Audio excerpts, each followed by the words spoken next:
Let's get nasty on a Friday. It's a Fast Lane on 101 ESPN with Jamie Rivers and Andrew Marsh. I'm Anthony Stalter. Jamie joining us from his hotel in Columbus, where the Blues will be tonight as they take on the Blue Jackets. We'll have all the coverage for you right here on your home, the Blues 101 ESPN and the Blues Radio Network.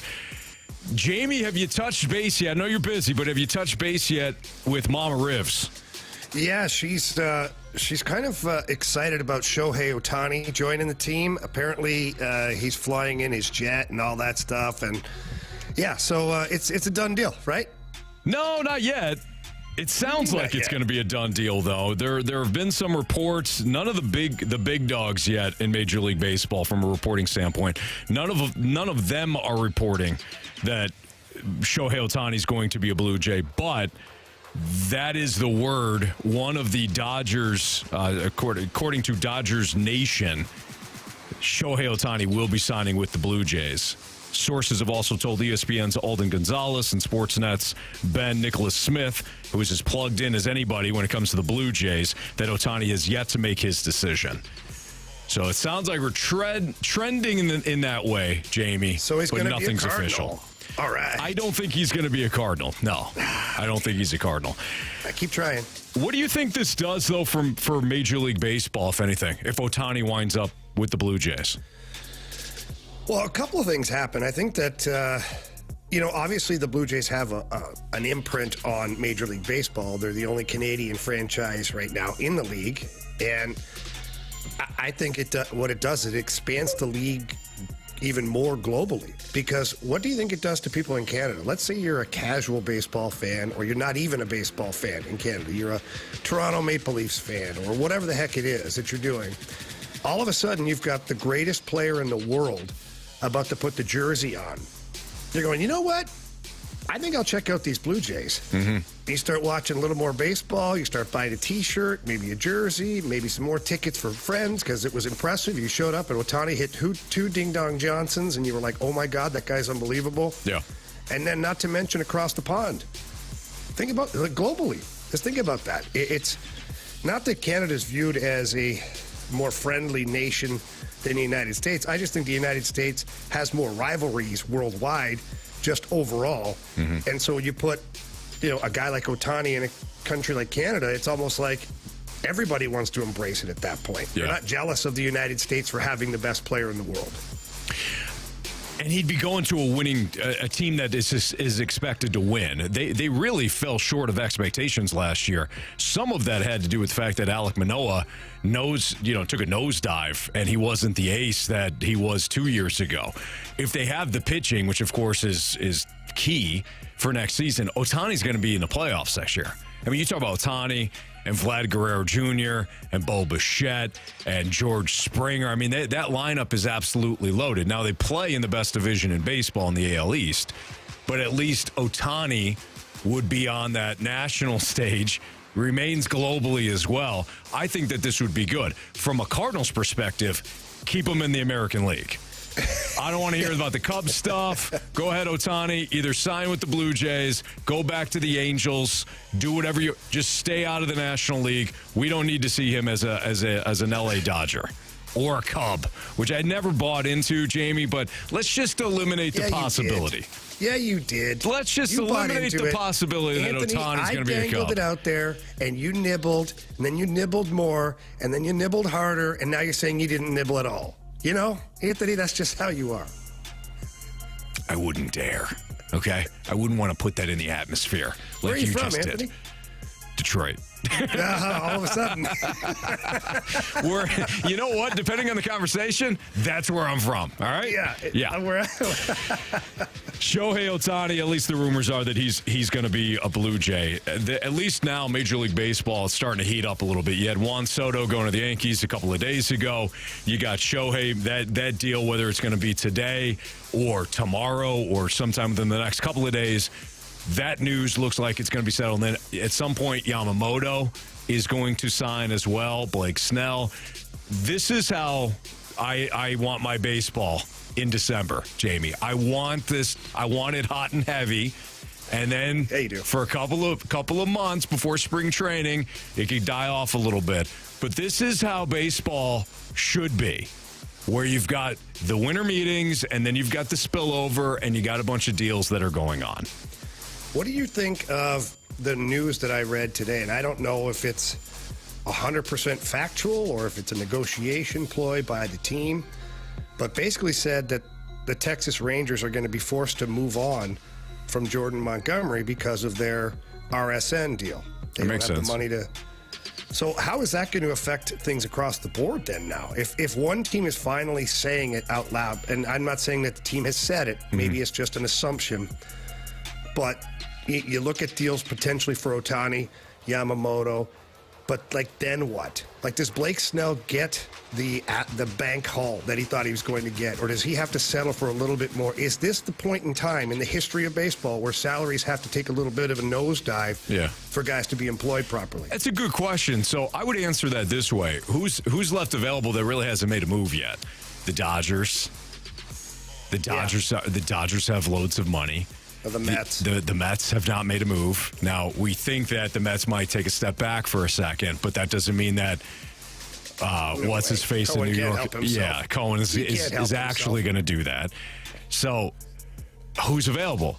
Dodgers spend money, Mets spend money. And the Dodgers didn't spend anything last year. The other team I keep bringing up is the Giants, who've been trying to, take my money. Just take it. And they haven't been able to give it away. They're going to spend big on somebody. So, when you think about Blake Snell and Yamamoto and Jordan Montgomery, I think there's more than enough teams that are going to be willing to spend. I just wondered if now is the time where the market finally dips a little bit to kind of regulate itself based on some of the revenue streams coming in. Just was a thought I had, Anthony? Yeah, that's interesting. Our next conversation is going to be about how rich some of these owners are. So I think some of these owners can spend a little bit more than maybe they're doing than they're spending right now. Is there a owner you have in mind, Anthony? There's a few. One maybe here in St. Louis. If you were to put together an article to troll St. Louis fans, maybe not even troll them, just ignite them. Yahoo did an article that we're about to get into. We will. I'm sure most of you have seen it. And it's going to ignite the rest of you. You can join in the holiday spirit by helping us here at 101 ESPN support Operation Food Search throughout the month of December. We've partnered with STL Shirt Company to offer a special 101 ESPN online merch store this month, offering 101 ESPN t-shirts, hoodies, hats, and more. Plus, we've brought back some of your favorite designs, including the Dunk shirts, the Be Patient shirts, Jamie Rivers and BT jerseys. They're all available at 101ESPN.com. And when you order from 101ESPN.com, you order any of that swag during the month of December, proceeds from all sales will go to support Operation Food Search. So visit the 101 ESPN online merch store now at 101ESPN.com. It's all powered by McBride Homes. Yeah, so apparently Bill Dewitt is the third richest owner in Major League Baseball. Fourth, depending on your list. Depending on your list. Either way, he's in the top 5. Yeah, he is. Ooh, how does it make you feel, Cardinals fans, when you see the payroll? Yeah, you're happy he's making money? We'll get into that next on 101 ESPN.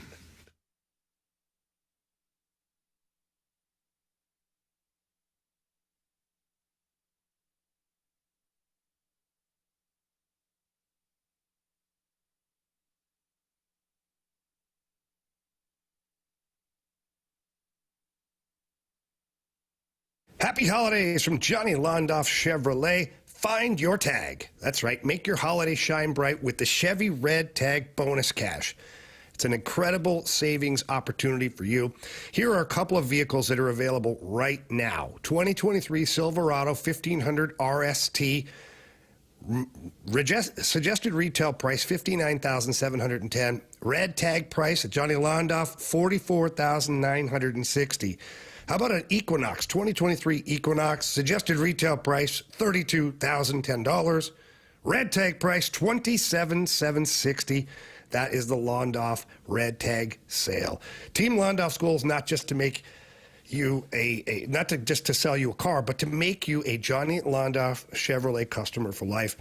Each member of the Londoff Chevrolet team, from parts and service to finance and sales, they're all committed to ensuring that their customers are always completely satisfied. So please visit the original Londoff Chevrolet at Florissant, Missouri, right off of Highway 270, or you can head out to the brand new Londoff Autoplex located right off Highway 70 in St. Peters, Missouri. please walk into either location. Tell them that Jamie Rivers sent you in. They love hearing that. But if you can't get there in person, get there online. Visit them at Londoff.com or LondoffAutoplex.com. Are you kidding me? Johnny Londoff Chevrolet.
Well, if you're a Cardinals fan that has griped about the team not spending much money, this will not sit well with you. Yahoo released a list, Jamie, of the top 18 richest owners in Major League Baseball. I was surprised to see where Bill Dewitt Jr. fell on this list. He fell to third with a net worth of which is estimated at $4 billion with a B. That's it? Yeah. How's it going to make ends meet? I don't know. You know, there's a lot of jet fuel.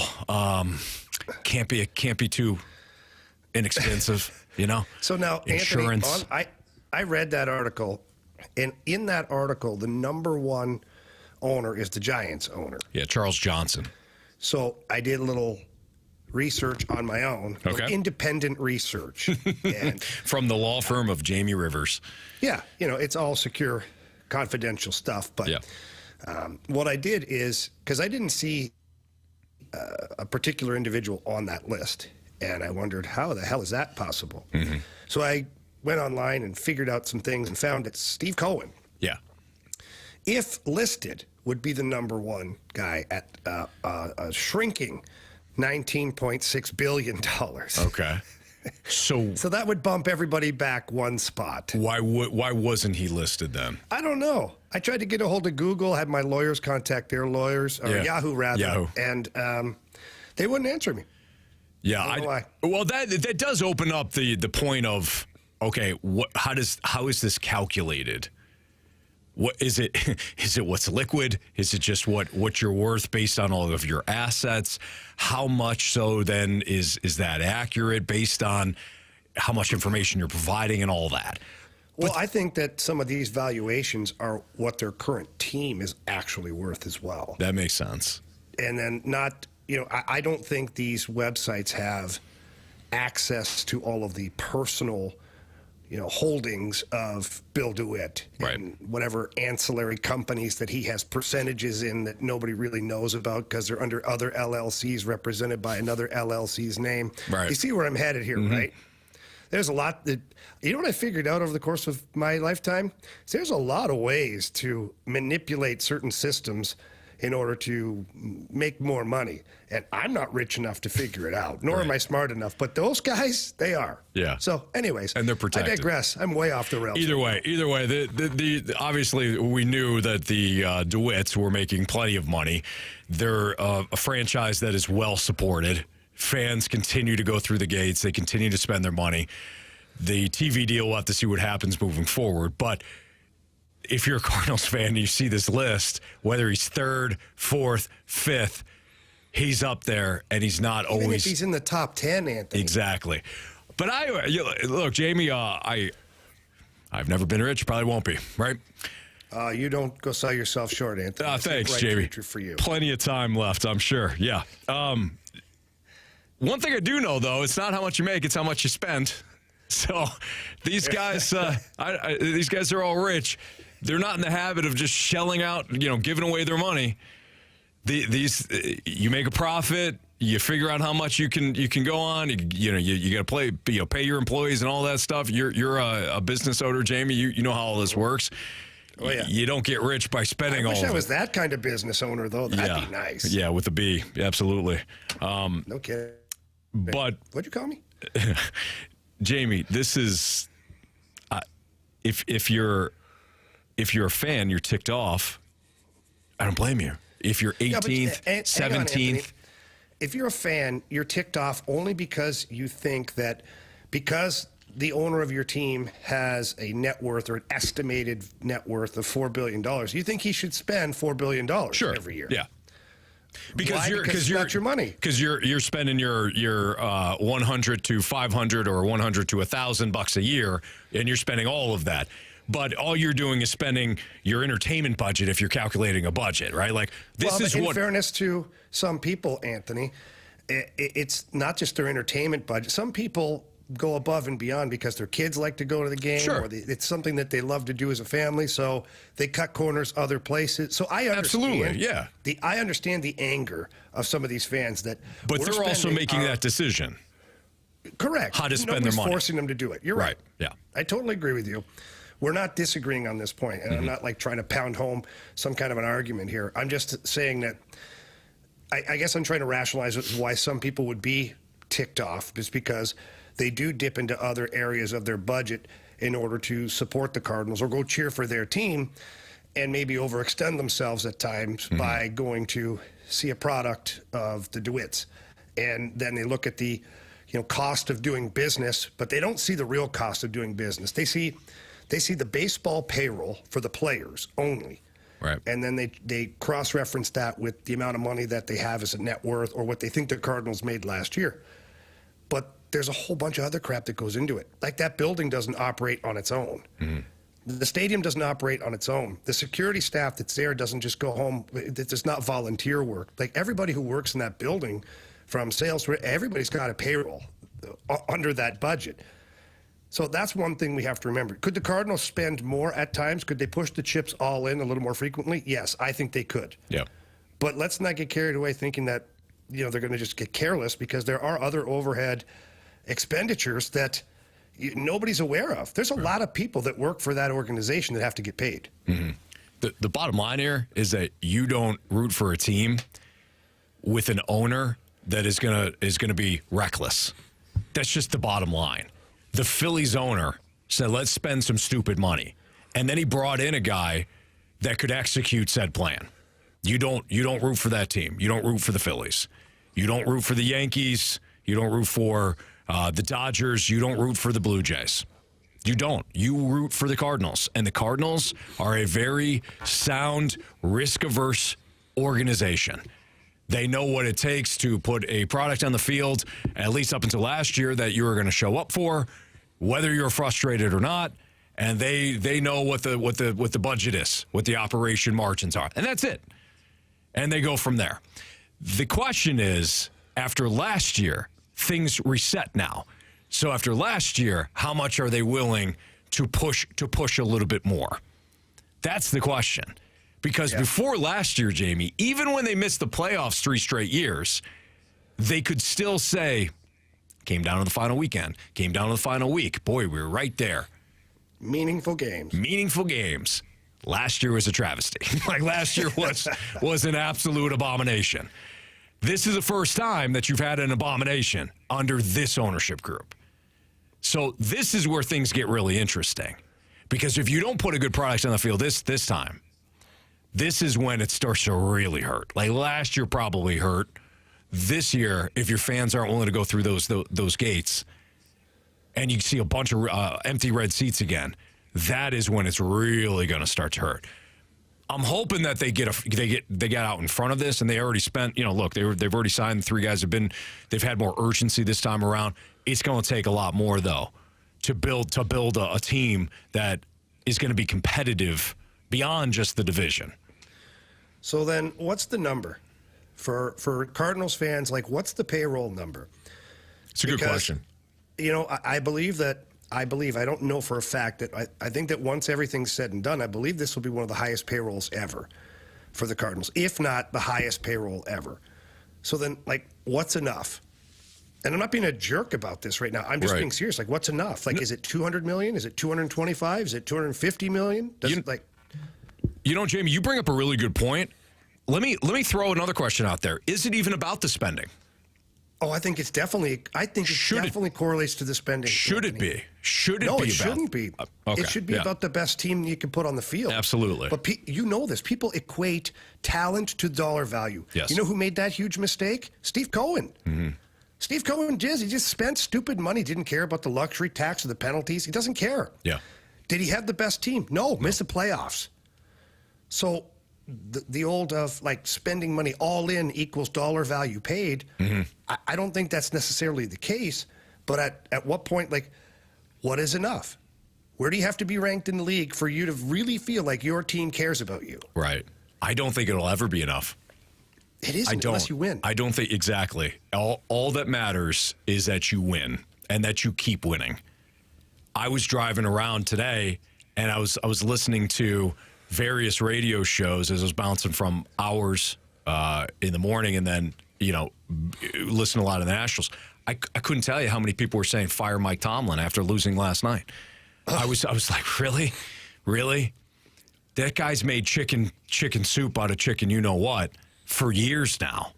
Because even when Big Ben was still there, Big Ben couldn't throw the ball more than 5 yards at a given time in his final 2 years.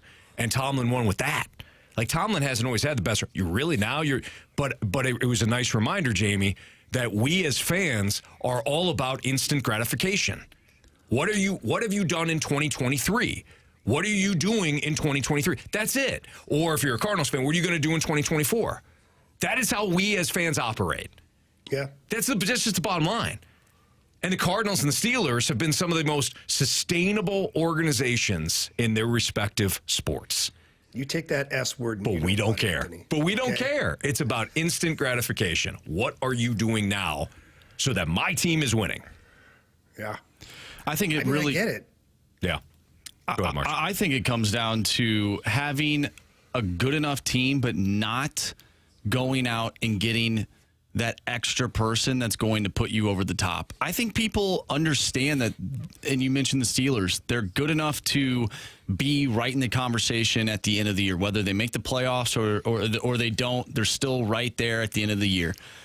But I think people are just over that. They're over being okay, just good enough to be in the mix instead of going out there and actually putting the sledgehammer down on the fly and making their team a World Series or a Super Bowl contender. The Steelers have a great defense. Their offense is terrible, right? Their offense is terrible, and they're not going to win. They're going to be around they're going to be in the mix, right? They're going to be in the mix, but they're not going to win because they refuse to put together a full team. When there's holes, instead of patching them with the best talent, they look at the internal options, right? Yeah. That aren't good enough. They're not. They're not good enough. So I'm interested to see what the Cardinals do this year with their internal options and what they do the rest of the offseason.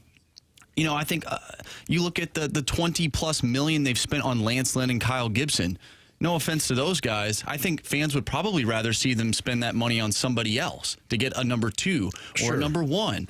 But were those guys willing to play for the Cardinals? I mean, that's the bottom line. Were they willing to play? $20 million is available. Yeah, who wants to? What Mo said on all three of those guys were they wanted to be Cardinals. We wanted them. They wanted to be Cardinals. So do you know what that means, Anthony? What's that? That means they'd take a little bit less than where they would go than going somewhere else. If they were totally in on saying we want to be Cardinals, that means that they were hell-bent on being Cardinals. Therefore, Mo probably got a little bit of a shaving off the top of that deal for all three guys. You're right. I think Lance Lynn could have got a little bit more on the open market. I know Sonny Gray could have got a little bit more on the open market, maybe even a 4th year. But he wanted to be here. You're right. Going back to the Steelers, though, nobody cared when the Steelers didn't take the sledgehammer to the fly when they won a Super Bowl. They drafted well. They made shrewd moves. They drafted Ben Roethlisberger. Like they made the correct moves, and nobody cared how much they spent. So it kind of goes back to what I said to Jamie, and Jamie, you and I are in lockstep on this. It shouldn't be about what you spent. It should be about what you spent on. But I think, and I've made this comparison before, it's like a cold night, and you get a blanket, and it makes you feel warm. When your team spends, it equates to, in your brain, that my team is trying. It makes you feel better. Well, they have, I feel like fans, at least this is how I feel. I feel like this team needs to spend because the Cardinals' internal options have not worked.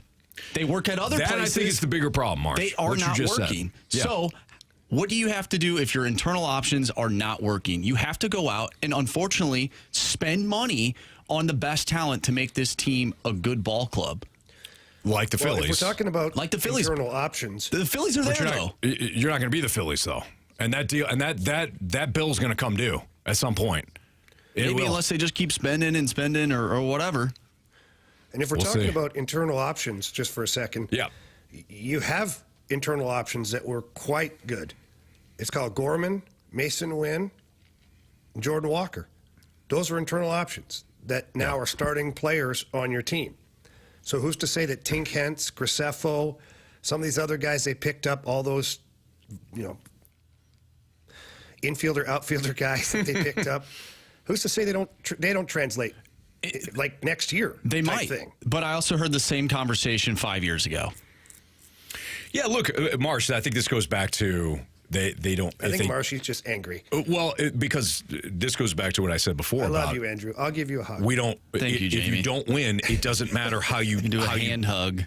Yay! Yay! If you don't win, it doesn't matter how you built your team. If you do win, it doesn't matter how you built your team. You just have to win. So Marsh, you said 5 years ago. Yeah, you're right, and we'll be having this conversation again 5 years from now if they don't win. So it's just one of those things in sports. But I don't think spending equates to winning. We've seen that thus far in Major League Baseball. All right, moving forward here. It's Fastlane on 101 ESPN. Jamie's with us for the next half hour. We will get into the Blues and the Columbus Blue Jackets coming up at the bottom of the hour, at 45, which is about 15 minutes. We're going to do our NFL Week 14 Pick'em Challenge next on 101 ESPN.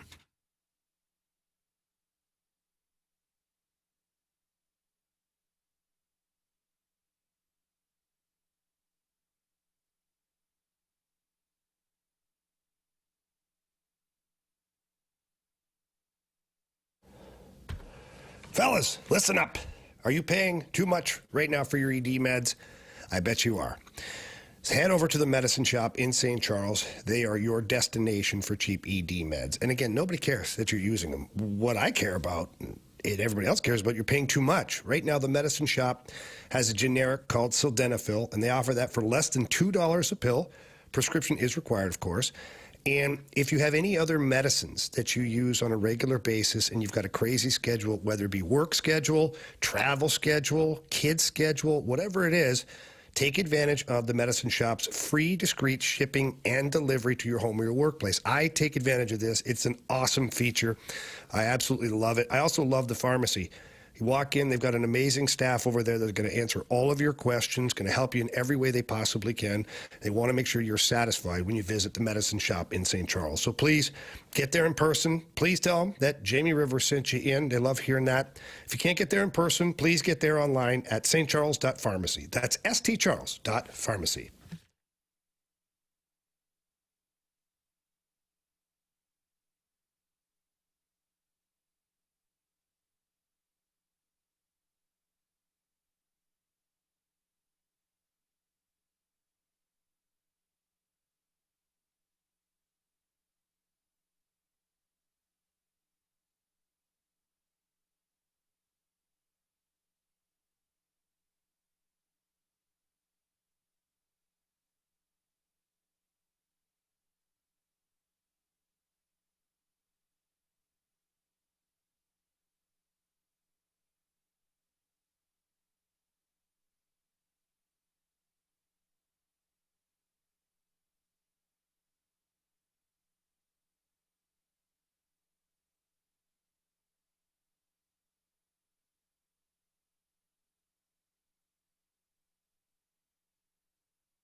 ESPN Sports Center.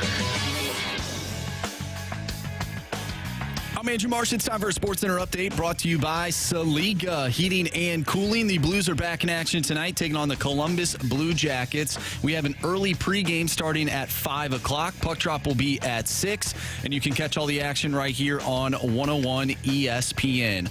Last night, Thursday Night Football to kick off Week 14. The Patriots defeated the Pittsburgh Steelers 21-18.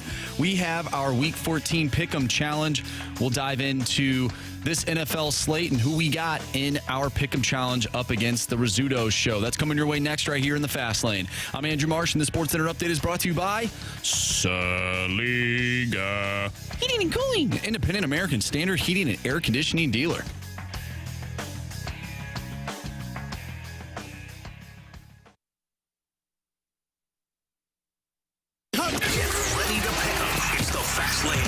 Pick'em Challenge on 101 ESPN. Refreshed by Bud Light. Boy, you sure know how to pick 'em.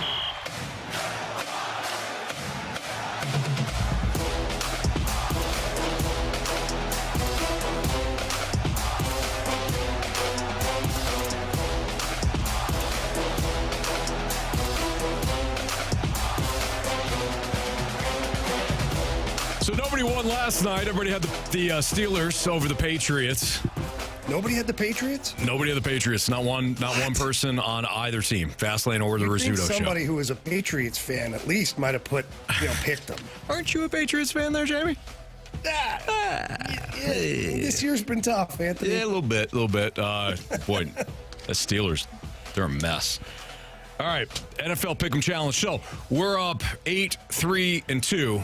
We've won 8 weeks. They've won 3 weeks. Two ties. Our magic number is 1. If we tie or win, we win, and then they got to do a sexy time photo shoot. You keep saying that. Yeah. It's not a sexy time photo shoot. It's an anything we pick for them photo shoot. Well, we haven't discussed what we want them to do. What are those drawings I saw of you had a picture of Rafe and you were putting in different bikinis? I thought that was weird. Yeah. Well, a little bit. What is it? Plan to fail is a fail to plan or something like that? Fail to plan is a plan to fail? That has nothing to do with what I just asked you, but that's fine. You got a plan, Jamie, is what I'm saying. Here we go. Let's get into these games. Rams, Ravens. This is intriguing because the Rams at 6-6, they're still kind of in the wild card mix. Ravens need to keep winning if they want to earn the top seed in the AFC. It's supposed to be windy and wet in Baltimore. Give me the Ravens. Oh, yeah. Ravens all day, every day. It's not even close. So you got Ravens blowing them out. Well, I don't know. Or just the decision. You just got the decision. The decision's easy. I'm doing like FanDuel recently. The money line plays. Bet 5, get $150 in bonus bets.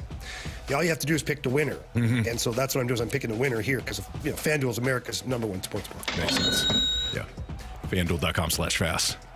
Take advantage of those deals. Marsh, you got the Ravens too? Absolutely. All right, Colts and Bengals. This one's kind of interesting after the way that Jake Browning played against the Jacksonville Jaguars on Monday night. Where do you guys side on this one? I was all about Minshew magic until I saw this janitor play football for the Bengals. Jake Browning, the pride of Washington? You're calling him a janitor?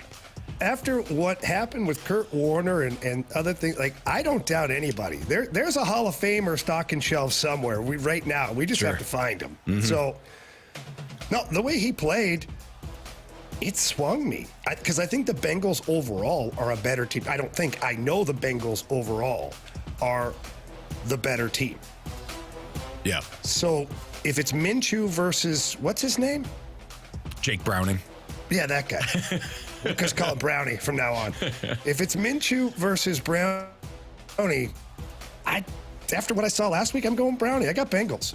Marsh? I'm going with the Colts. This kind of reminds me of the Tyson Bagent era in Chicago. Bad game, then came out, had a good game. Everyone's like, oh, whoa, look at this guy. And then the next week he was terrible.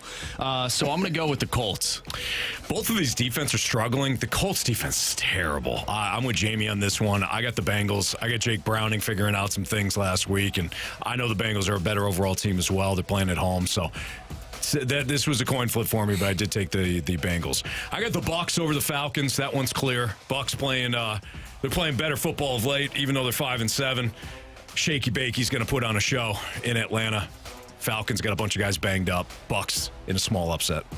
Yeah, I've got the Bucs too, and it's just because I think that it's not that Shaky Bakey is so great, but Shaky Bakey has managed to just do a little more than the required amount with a team that has some weapons around them, and I just think they're going to be too much for the Falcons. I have Anthony's Falcons. I mean, Desmond Ridder 6-1 at home, can't compete with those stats. So I'm heading. Who's the one lost, Marsh? Washington. They lost, so he's 2. Oh, he didn't. He didn't start that game. Taylor Heineke was the quarterback against my Minnesota Vikings. That's right. Desmond Ridder, 6-1. It's going to hype up Josh Dobbs. Taking the Falcons. All right, Lions, Bears, we all have the Lions. Oh, yeah. Oh, yes. Roar. Saints, Panthers, we all have the Saints. Yes. Correct. All right, Texans, Jets, we all have the Texans. All right, I'm just going to go. I'm going to go to some of these coin flip games. Jaguars, Browns. Trevor Lawrence, we don't know if he's going to play. All I know is it's a high ankle sprain, so even if he does play, I don't know how effective he's going to be. Cleveland's Jekyll. Sweep the leg. You got to sweep the leg. That's right. Myles Garrett will sweep the leg. Jacksonville's down, I think, to their third string left tackle. They played in overtime on Monday night. Now they got to travel. Cleveland's Jekyll and Hyde when it comes to their home and road splits defensively. You can barely move the ball against them at home. I got the Browns in this one. And I don't even know who the quarterback is going to be for the Browns. I just got them. I don't even care. I've got the Browns. I'm taking the Jags. We got the Jags, huh? Vikings, Raiders. This one's clear to me. Joshua Dobbs all day long. Smart for them to stick with Joshua Dobbs coming off the bye. They're going to be just fine against the Raiders. Vikings in a blowout. Yeah, Skull Vikings for me, too. Oh, yeah. Once again, I'm not going against the stats, and those stats are the Stalter stack up. Number 10, Vikings. The curse, I think, lives on another week. Stop. Taking the Raiders on this one. You don't Anthony, believe in did you do curses. that? I absolutely believe in curses.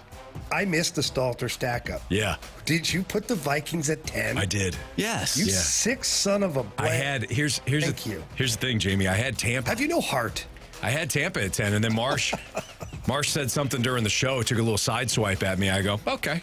And I crossed out Tampa, and I put Minnesota. You're such a jerk. All right, Chiefs and Bills. This line is trending the other way. The Chiefs opened up as a 2.5-point favorite. Now they're only 1.5. They're dealing with a slew of injuries.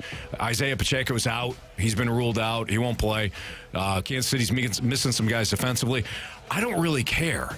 They have Mahomes. And Andy Reid typically doesn't lose back-to-back games. I think the last time they lost back-to-back games was 2021, and it's rare that they do. I don't care about the injuries at this point. Give me the Chiefs.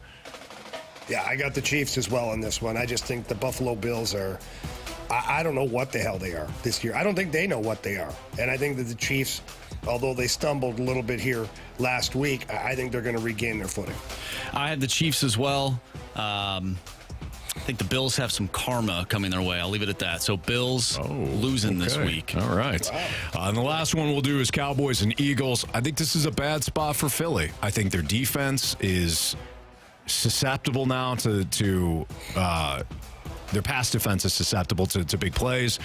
Dallas has looked very good. Dak is in the MVP discussion and all that. Give me Dallas here.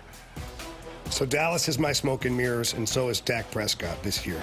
I got the Eagles absolutely pounding the Cowboys. Wow, pounding them. I have Dallas as well, Anthony. Pound down.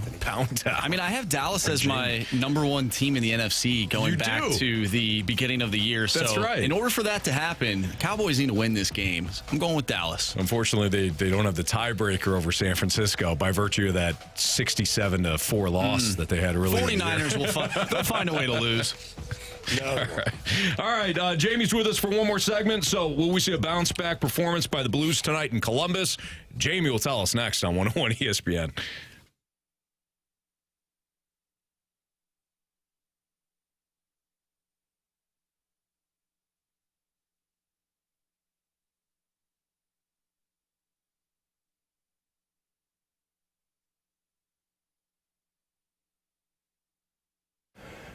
All right, if you're looking to sell your home right now currently, and maybe you're unsure, it's holiday time. Should you list your home? Should you not? What price should I ask for? These are all questions that you need to trust with an experienced agent, and the best in the business is Gloria Liu with Your Home Sold Guaranteed Realty. Here's a couple reasons why. Gloria has mastered the home selling process through all her years of experience, and she has several options for her sellers. The one option that I love, and I talk about all the time, is guaranteed sales. And that's where Gloria sits down with the seller, and they agree upon the sales price of the home. And then Gloria sells your home for that price, or she buys it herself, and she guarantees that in handwriting. The reason she's so sure about guaranteed sales is because Gloria has a database with thousands of ready buyers that are willing to get on board and create a higher demand and more money for you. So please, if you're selling your home anytime soon, give Gloria Liu a call. Tell her Jamie Rivers sent you. That number's 314-325-6888. That's 314-325-6888. Or visit GloriaHasTheBuyers.com. Conditions do apply. Gloria and the seller must agree on the price as well as the possession date.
Tonight, the Blues will visit the Blue Jackets. We have pregame coverage for you starting at 5 o'clock right here on 101 ESPN, your home of the Blues. Jamie Rivers is with us for the next 10 minutes. So, Jamie, you think we're going to see a bounce back tonight for the Blues against the Blue Jackets? I would say that this is not the same team that they faced the last two games.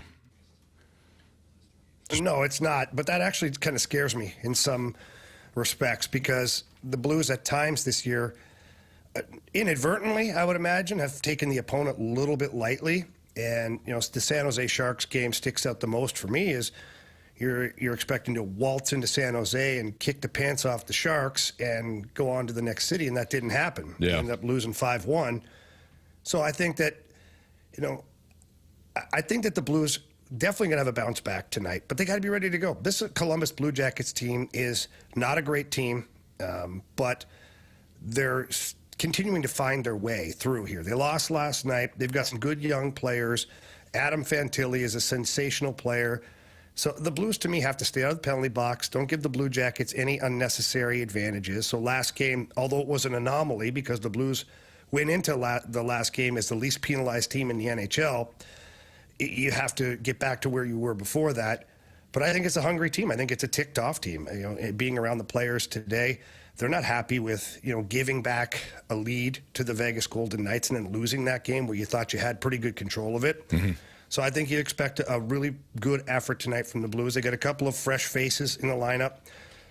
You know, Tyler Tucker draws back into the lineup.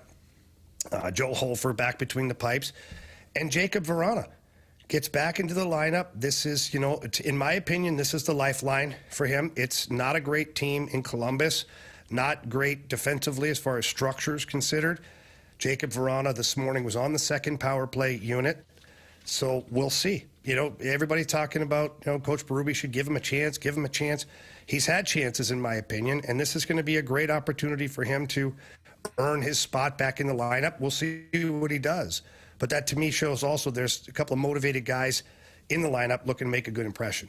So the Blues have alternated wins and losses in their past 8 games. On Wednesday, the Blues had an opportunity to climb 4 games above 500 for the first time since the end of the 2021-22 season. Blues obviously blew the 3-1 lead to the Vegas Knights and lost to them. But, Jamie, I know you were listening when we were talking to Chief yesterday, and BT did mention, he brought it up to Chief about how, hey, you guys have bounced back. One thing that I love, though, was that Chief was like, yeah, you know, it's good that we're resilient, basically, but we got to start compiling these wins. So it's at least good to hear Chief say that, because at some point, you kind of mentioned this to me not too long ago, that, you know, it's early-ish, but we're starting to draw toward the middle of December and some point Christmas. You should really know who you are by the end of the month. And if they're still alternating wins and losses, then, you almost have to assume that unless they make some changes here, they're going to be a 500 team. Yeah, you can't assume that, you know, you're going to just go on a tear at some point. You have to go earn it. Mm-hmm. And this was a segment in your season that you could have had 2 wins in a row against Vegas, going into 2 winnable games now. That's possibility of stringing together 4 wins. Look at the Nashville Predators. I think they've put 4 or 5 in a row together now. They've leapfrogged the Blues. The Blues are now out of the playoffs because it's win one, lose one, win one, lose one. You've got to put together 2, 3, 4 wins. If you can get to 3 or 4 in any given streak, that's the key. So if you look at this segment of 4 games, let's just isolate the first game against Vegas, the last game, and these next 2 games. If you win 3 out of 4, that's what you have to do. That's what you have to do. 3 out of 4, you're going to end up being a real competitive team for a playoff spot. Or if you can go 3 out of 5 or 4 out of 5 on any given 5-game segment, that'll work. But if you go, you know, 3-2 and then 2-3 and 3-2 and then 2-3 in your 5-game segments, you're going to be exactly what you just said, Anthony. You'll be a 500 team that's really close to the playoffs, but you didn't quite make it. All right, before you go, let's do first goal. Let's go, boys. We need you to score more goals. Get those loose pucks. Thomas to Kyrou. Score! Goal! No big deal. Game winner. So Marsh and I are still tied 1-1. We haven't been too good at the first goal here for the Blues. I keep getting the second or third score in each game. I think both of you guys had the second and third respectively in this last game. I was going to text you, Anthony, and say you got to get your weight up because Pavel Buchnevich didn't score the other night. No, he didn't, but he's going to score first tonight. I got Pavel Buchnevich. Wow. Yeah. Got the Booch, huh? I got the Booch. I'm going to, based off what I saw the other night, I'm going Jordan Kyrou. And talking to Jordan Kyrou this morning, you know, he's feeling it. He knows that he has to use his speed. This Columbus Blue Jackets team are susceptible to goals off the rush. They're susceptible to guys with speed and high skill. So I think Jordan Kyrou he definitely gets on the board tonight. But I also think he's first to score. Give me former Columbus Blue Jacket Brandon Saad. Ooh, I like what you did there. The Saad father. You're always looking for the storyline, and you nailed it. You nailed it, kid. All right, we've got Blues and Blue Jackets coverage tonight, starting at 5 o'clock with the pregame. And then the puck will drop from Columbus about 6 o'clock. You can listen to it all here on 101 ESPN. You can also watch Jamie on Bally Sports Midwest. Jamie, we'll see you next week. Have a good weekend, bud. Thanks, buddy. You too. Have a great one. Thank you, sir. That's Jamie Rivers. All right, Steelers fans want Mike Tomlin out, and it reminded me of Cardinals fans a little bit, listening to all the fans talk about Mike Tomlin. We'll get to that next on 101 ESPN.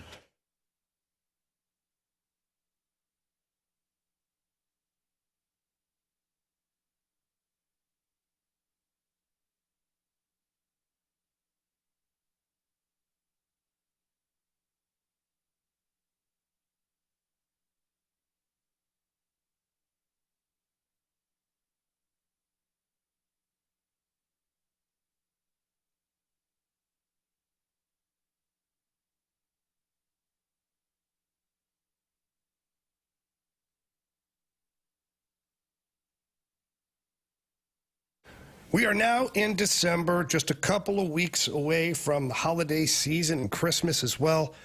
Take care of your holiday shopping with a gift that your family will love, not just this year, but for years to come. That gift is Sound Story. Visit Sound Story at mysoundstory.com.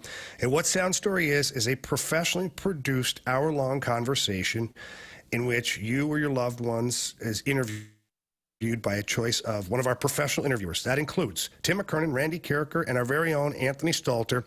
All it is a conversation that includes their life experiences from childhood, school, maybe it's a work thing, maybe it's meeting that special someone, everything that they had experienced, and you get to record that and keep it forever.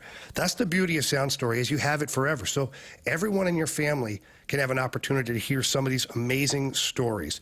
So all you have to do is go to mysoundstory.com, enter promo code ESPN to get this holiday special of 20% off of a gift certificate for Sound Story. Again, that's promo code ESPN at mysoundstory.com. Sound Story, for you, for them, forever.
Your time check is brought to you by Clarkson Jewelers, an officially licensed Rolex jeweler. Jamie Rivers is out, going to do some hockey coverage right now for Bally Sports Midwest. Our guy Brad Thompson's going to be signing in here momentarily, so we'll have Brad with us until 5 o'clock, where the pregame show for the Blues will start.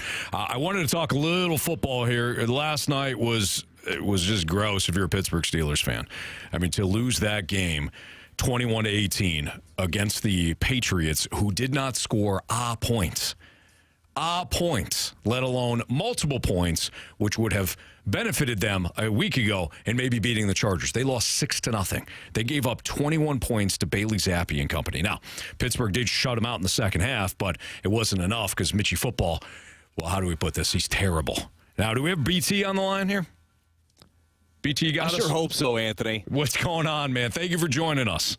Yeah, man. Excited to be here hanging out again. Are you trying to fire Mike Tomlin right now? Is that what I'm like? I'm feeling you lead into something. BT, I was driving around. I know you partake in some of the Sirius XM shows, and I was Perhaps. Yes. Bouncing around a little bit. So when our guys in the morning, Randy Carricker, Kerry Davis, and Brooke Remsley were not on, I bounced around a little bit. The amount of it's time to fire Mike Tomlin was absolutely astonishing to me, Brad. He has worked with nothing at quarterback for quite a while now. And if you say, what about Kenny Pickett? Kenny Pickett, in my opinion, is an average to slightly above average talent at the quarterback Small hands, position. Anthony. Small hands. We all remember that. Small hands, Brett. Tough to win with small hands in Pittsburgh. Can't eat that big burger with those small hands. Can't eat the Roethlisberger out in Pittsburgh with small hands. Don't make it weird. Mike, you're going to fire Mike Tomlin? Really? He has not had the best rosters, and he has turned those rosters into, at the very least, a 500 record. Guy's never had a losing season, and you want to let him go. But, Brad, I was thinking about Cardinals fans. Okay. I was thinking about Cardinals fans a little bit. I'm always thinking about Cardinal fans, Anthony. Yeah, right now, are. I'm thinking about them. I'm thinking about the ones that and look, you're gonna get pissed off at me right now because it's like, well, we haven't won since 11. I understand that. And if you're a Steelers fan, you haven't won since, I don't know, I think 7 when Kerry won, right? When Kerry Davis was part of the team. I understand that. But if you have a sustained winner year after year after year, why would you let go of Mike Tomlin when he has steadied this thing for quite? You're telling me Mike Tomlin's the problem? Or if you're a Cardinals fan, you're ticked off right now because, last year I can give you. But years prior, there is something to sustained success. It can't just all be about what have you done for me right this second as a fan, because you're trying to build a sustainable winner. And the Steelers have done that to varying degrees, and so have the Cardinals, Brad. So I was astonished when I heard that fans wanted to get rid of Tomlin today. Yeah, but you shouldn't be, and you know that, Anthony, because this is where we're at, right? We're in a world of show it to me now. Don't tell me about the labor. Show me the baby. That's kind of what we want at this point. And Anthony and I and Marshy, we'd be happy to hear about the labor, okay? The whole thing. Not us saying that, but it's most of society when you look at it. And, look, I think that this is a situation with Tomlin. We had the conversation yesterday, Anthony, about Bill Belichick, and I fired him yesterday. Hall of Famer. No doubt about it. Mike Tomlin, Hall of Famer, in my opinion. I don't think there's a doubt about that when his career is over. He's in his 17th year with the organization, but I, for some reason, feel totally different about their futures. I believe that Tomlin should stay there, and still, I believe that the voice still resonates, and it works, like I know, and I'm in the room. But I think that Bill Belichick, I think that they need to start a new culture. My thing is with Mike Tomlin, it doesn't feel like anything that he does is like it's old school, or it's like, oh man, this game is passing him up. I feel like that at times with Bill Belichick, whether it's fair or foul when it comes to that. But you're right with Mike Tomlin when it comes to the quarterback position. We know that now Bill Belichick has his guy in Bailey Zappi, as we told you yesterday. That was going to happen. Told you to take the over. We said easy money. I don't know why people don't listen to us more, Anthony. But no, I would keep Mike Tomlin around for sure. Now, do you get the inclination? I know that you're not in Pittsburgh either, Anthony, but from what you're hearing and what you're reading, do you think that they would actually cut ties with Tomlin? No, absolutely not. There, for years, Brad, and I know you've heard this comparison too. The comparison for our baseball Cardinals is like the Packers, right? Proud franchise, rich history, incredible fans, incredibly loyal fans. I'm starting to draw more comparisons to the Steelers, and one of the things the Steelers do, as well as the Cardinals until recently, really, is they when they find a head coach that they like, they pour their backing behind him, and they have only had, I think, 3 head coaches in their history, or 4, or whatever it is. The Cardinals, again, up until recently, weren't the team that was constantly cycling through managers. I think in order to build a sustained winner, you have to have a leader that you know is going to make the adjustments, that's going to make the correct hires, and also have that culture in place. And when you think about Mike Tomlin, Brad, when did we figure out that Antonio Brown was a little crazy? When he was gone from Pittsburgh. There you go. When did Le'Veon Bell start having issues and become drama? When he became a Jet. That's weird. Yeah. Didn't hear about any of that stuff. No, that's because of Mike Tomlin. and that's because of the Steelers. And I know that the Cardinals a year ago had some of those more so than normal. Some of the headlines about, like Tyler O'Neill and Wilson Contreras and all that. Up until last year, you didn't tend to hear a lot of that, right? So I think that's important. You're a big believer in, kind of the Simon Sinek know your why. The Steelers know their why. The Cardinals know their why.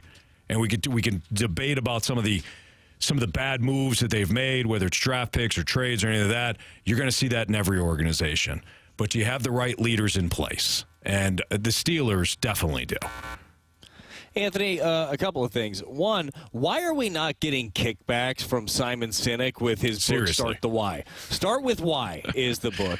And we reference it oftentimes, but it is really important in everything in life. You better know why you're doing things. I do think that the Steelers have that part of it figured out. Now, in just looking at it on the surface, if you're a fan and you're watching this team, we know the Steelers are a team that are fighting for a playoff spot, even though it's not the best team they've ever had. And they had back-to-back weeks where they had prime opportunities to beat teams. You had Arizona. Yeah, you had Arizona and you had New England, two teams. And nothing's handed to the Steelers at this point. They're going to have to fight it out. But they're two games that they should win. That is bad. It looks bad. It feels bad. Now, the season's not over for them. Honestly, if you ask Bill Belichick, although you never know, he is climbing up the ladder here as far as most wins in the NFL. But if he is going to be the head coach next year of New England, he probably doesn't want to win that game, Anthony. There's a good chance because, dude, if they win one more game, he is like going to be right there in the muck of like, do I pick anywhere from 4th to like 10th or 11th? Yeah. And then you miss out on that actual next quarterback for them. Mm-hmm. But I understand frustration,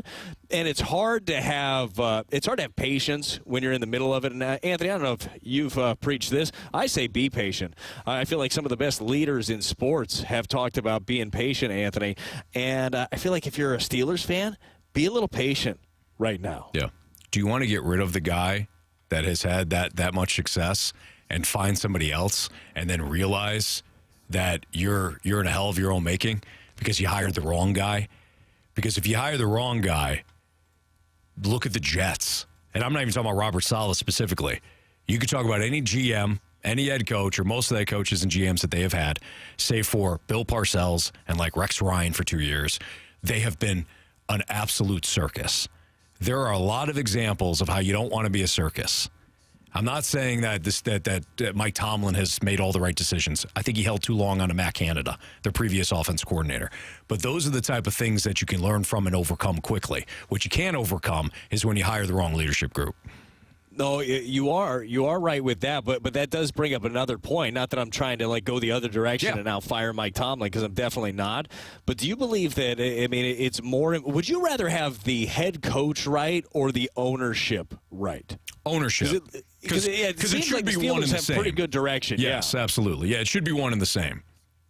Because there are some organizations, Anthony, that might just not win ever because they're not hiring the right people, whether it's just bad luck or bad development of the skill sets or just whatever it might end up being. I feel like there are some organizations that are just screwed. Maybe the Jets end up being one of those organizations that you're talking about. We see them in each and every sport, but good owners hire good people, right? So I think I would rather be great from the top. It is nice to have a little bit of everything, though. No doubt. 101 ESPN breaking news alert. Breaking news, gentlemen. We have a trade. Yes! The St. Louis Blues have acquired a 7th-round draft pick from the New York Islanders in exchange for Robert Bortuzzo. Okay. Well, hey, Bortz unfortunately wasn't playing a ton. We came into the season wondering about all of the defensemen that the Blues had on the active roster. You knew something like this was going to have to happen at some point. So he has an opportunity to maybe play more now, and you get a draft pick in exchange. Not totally surprising, but Bortuzzo was a really good Blue for several years. I wonder who the longest-term St. Louis player is now, because it was Robert Bortuzzo. Is it Braden Shen? Could be. Really? I feel like Shen's been around the longest now. What about Parayko? Parayko's been there for a while, too. Yeah. And I'm not even talking Blues. I'm talking Blues and Cardinals, too. Blues and Cardinals. Now, longest tenured Cardinal right now. Boy, it was DeYoung for a minute. Well, it was Waino. Waino was gone. Yeah. Golly. What about Michaelis? He's been since 2018? Yeah, I'm not sure. I think it might be Parayko. It's good questions. It's a good call, BT. Parayko it is. Yeah. Parayko, maybe it is. We'll see. But a big deal. I got to be honest with you. When you played the breaking news and you said there's a trade and then you said St. Louis, being the baseball guy, was thinking maybe we had a little something shaking, Anthony. No. Maybe traded an outfielder that rhymes with Schmeiler Broheel, and then you picked up some sort of an impact reliever or something. Yeah, no, that's not the case. No, Bortuzzo. You get Robert Bortuzzo out the door. Old Bortuzzo Smiler. to the Oilers, you said, right? No, the Islanders. I traded him to the Oilers. Yep. The Blues actually traded him to the Islanders. To Jamie Rivers, New York Islanders. Jamie Rivers, New York Islanders. Yeah, all right. So Robert Bortuzzo traded to the Islanders for a 7th-round pick. That news just coming out. Can we attribute to? Is it to the Blues? St. Louis Blues All right, so Twitter Blues, account. Blues broke their own news on Twitter. Makes sense. Okay, with Brad Thompson, I'm Anthony Stalter. Our Sports Six-Pack is next. If you have a question, send it in, 314-399-9646. Again, 314-399-9646. That's the Air Comfort Service text line. Sports Six-Pack next.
Stalter and my guy, Stewie, from Stewart's American Mortgage Corporation is on the line right now. And Stewie, as we know, holidays are coming up and people might need a little cash. What can we do to help? You know, Anthony, this is the time people are starting to say, you know, my credit card bills are going up. I got to buy this. My wife wants that. My husband wants this. I got to get a car. Now is the time to do it. Refinancing, when you take cash out, is a little bit of a higher rate. But if you go ahead and do that, 6 months from now when the rates go down, you can refinance for free. So take out cash, get what you need, and prepare for the future. Now, what's even better, we just refinanced another customer. They had an FHA loan. We got them out of the PMI, gave them $30,000 in cash, and guess what? Their payment didn't go up. They got all these benefits. It didn't cost them a dime, and their payment didn't go up. If you're financed in the last 6 to 12 months and your rate's in the upper sevens, or you got an FHA loan, refinance this now. Be prepped. Once you're a customer of ours, rates go down, we'll refinance you for free again. It's a win-win situation for everybody, and you'll put yourself ahead of the game. So if that sounds good to you, or that sounds like a situation that you want to take advantage of, great. Call Stewie at 314-324-4440. You can call or text him, or maybe you're in a different spot, but you still need some advice, some help. Again, 314-324-4440. Stewie's going to take care of you. Trust me on this. And when you call him, tell him that you heard it here on 101 ESPN with Anthony and Jamie. Stewie, keep up the great work. Have a good one, guy. NMLS number 226715.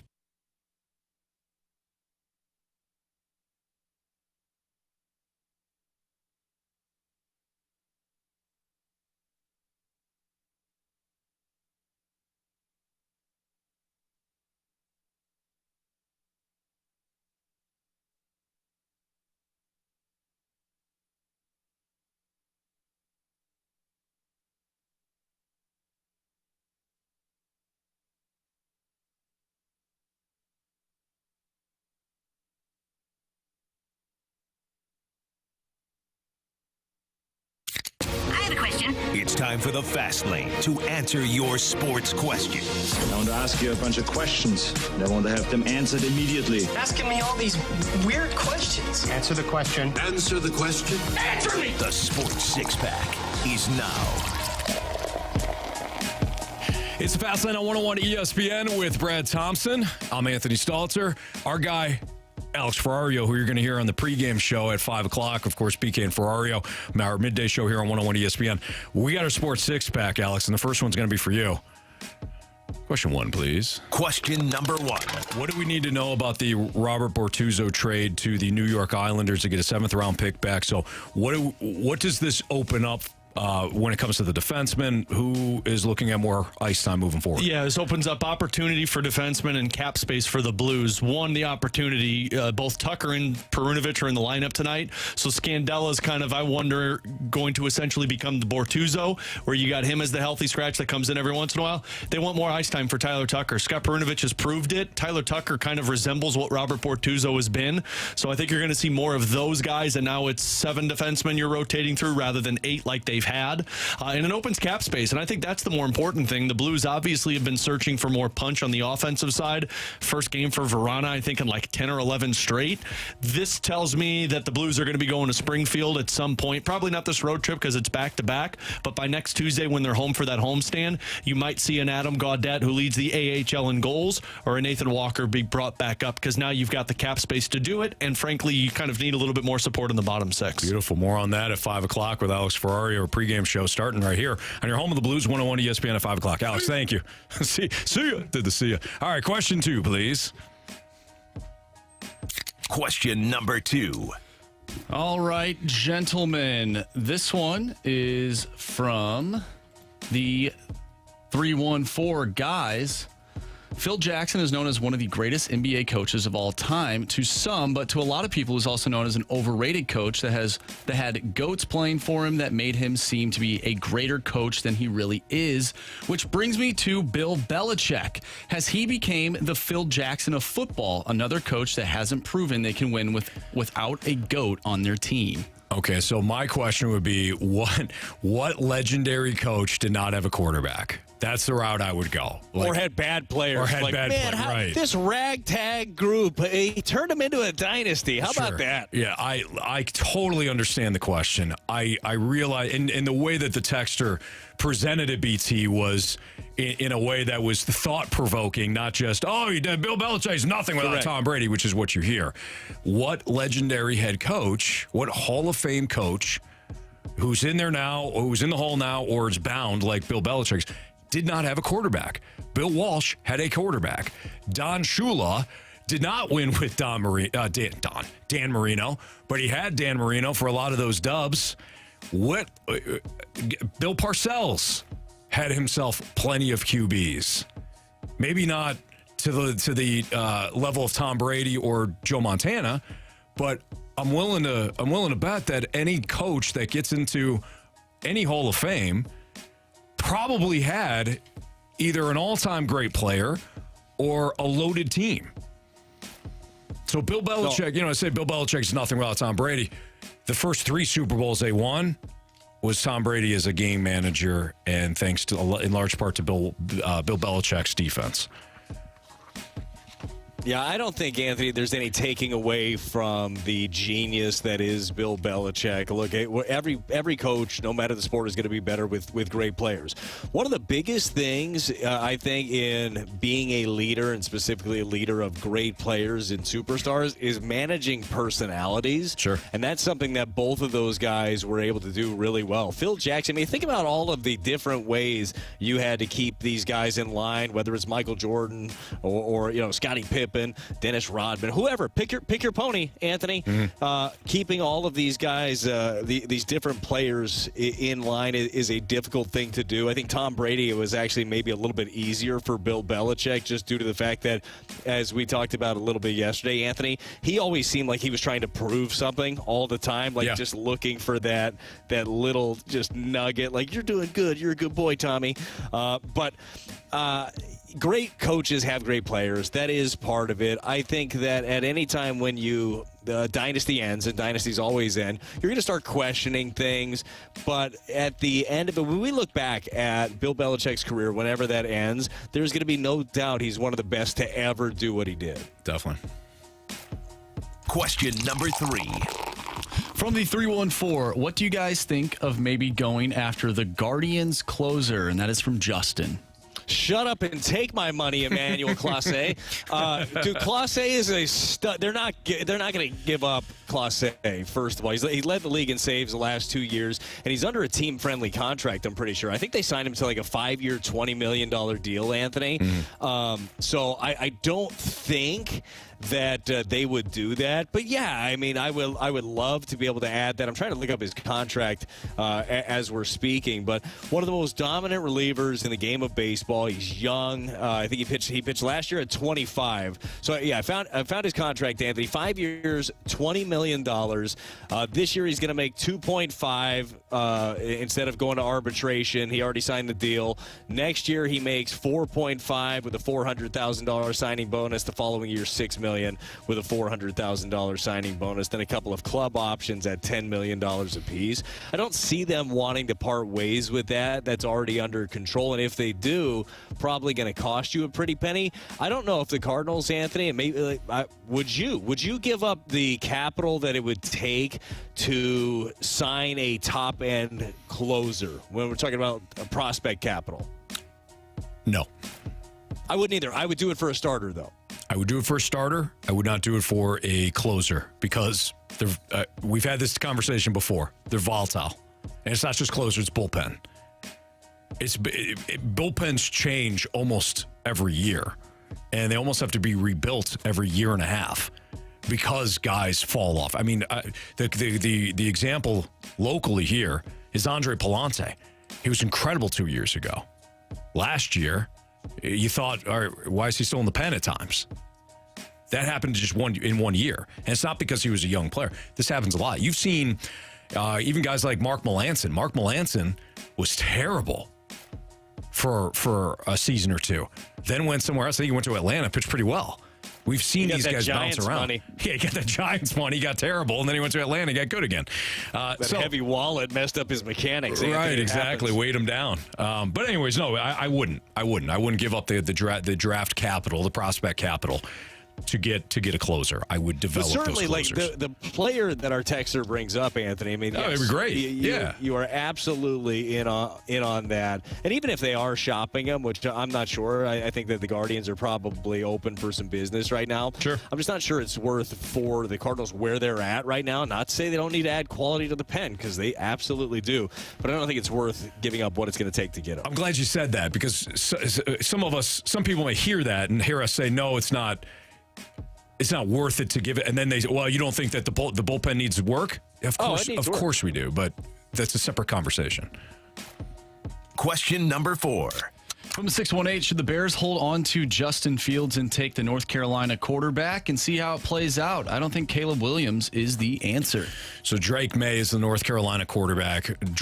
So depending on who's going to be available at the top of the draft from a quarterback standpoint, I would take one of the quarterbacks that if you're the Bears, I would take one of the quarterbacks that you love. If it's not Caleb Williams, if it's not Drake May, if it's Michael Penix, or if it's Bo Nix, or if it's whoever, I would take one of those QBs. You're getting to the point with Justin Fields. I can't remember what year he's on. Is he 4 now? Is he in his 4th year? I think it's his 3rd. It feels like we've been watching it a lot longer, gentlemen. So maybe it's his 3rd year. Next offseason, you're going to have to make the decision whether or not you're going to opt in for that fifth year. That window in which you can build a championship team because you have a franchise quarterback, we're kind of nearing the end now, because the Bears are terrible this year. So you have 2 more years of Fields not making any money, and you still don't know if he can play. I would reopen that window because you have 2 draft picks there at the top. Find one of the guys that you love, bring him in, bring in some competition, and maybe some team falls in love with Justin Fields, and you can recoup some of your draft capital that way. Or not recoup, but add to it. But yes, I would take one of those QBs top. Question number 5. From the 314, what franchise would have the biggest impact in their respective sport if they won a championship? The Yankees, the Maple Leafs, or the Cowboys? Oh, so I'm actually between the Maple Leafs and the Cowboys. It's got to be the Maple Leafs, right? It's got to be the Maple Leafs. It's like hockey's team, and it's Canada's sport, Anthony, even though it hasn't felt like it. Right. I feel like that has to be the answer. When was the last time the Leafs won? I'm going to find out. They have not won a Stanley Cup since the Blues were a franchise. So a long time. Long time, since the 60s. It's been a minute. And while it's been a minute for the Cowboys, they still won multiple championships in the early 90s. And for the Yankees, they won in 2009. I would say the Maple Leafs because of the track record. Because of the drought, I should say. It's got to be that. That just makes sense. Yeah. All right. That'll do it for our Sports Six-Pack here in the Fast Lane on 101 ESPN. Bills and Chiefs play this weekend. Why aren't these two teams better than what they are record-wise, given the fact that they've got Josh Allen and Patrick Mahomes? We'll dive into that next on 101 ESPN.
101 ESPN Sports Center. I'm Andrew Marsh. It's time for a Sports Center update, driven by Johnny Londoff Chevrolet and Johnny Londoff Autoplex. The Blues are back in action, taking on the Columbus Blue Jackets tonight with an early pregame of 5 o'clock. Our puck drop is at 6, and you can catch all the action right here on 101 ESPN. There was a trade today. The Blues have acquired a 7th-round draft pick from the New York Islanders in exchange for Robert Bortuzzo. So Robert Bortuzzo is on his way to Long Island. Once again, Blues and Columbus Blue Jackets pre-game at 5. Puck drop is at 6. Last night, Thursday Night Football, the Patriots defeated the Steelers 28-18 to kick off Week 14 of the NFL season. This week, the Bills are taking on the Chiefs, and we're going to dive into both of those teams next right here in the Fast Lane. I'm Andrew Marsh, and the Sports Center update is driven by Johnny Londoff. Find new roads and shop 24/7 at londoff.com and londoffautoplex.com. Are you kidding me?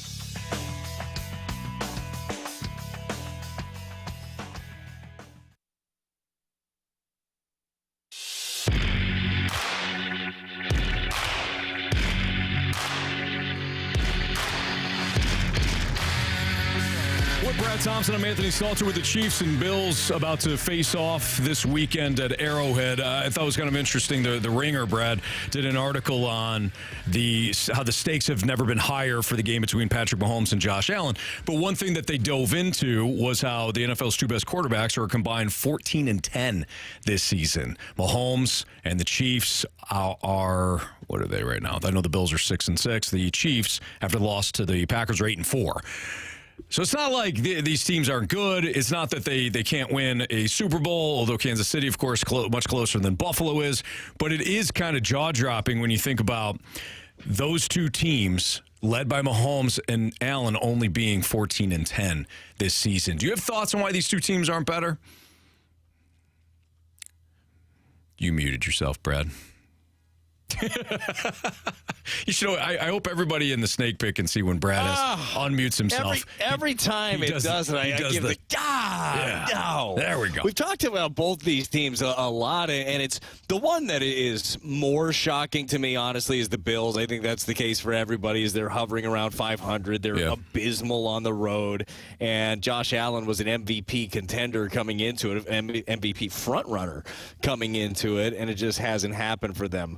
For the Bills, I think that you look at a few different things. One, I mean, they've had some impact players, specifically on the defensive side of the ball, go down early out for the season. That makes a big difference. But you figured that was going to be a difference that they were going to be able to, and Allen was going to be able to overcome.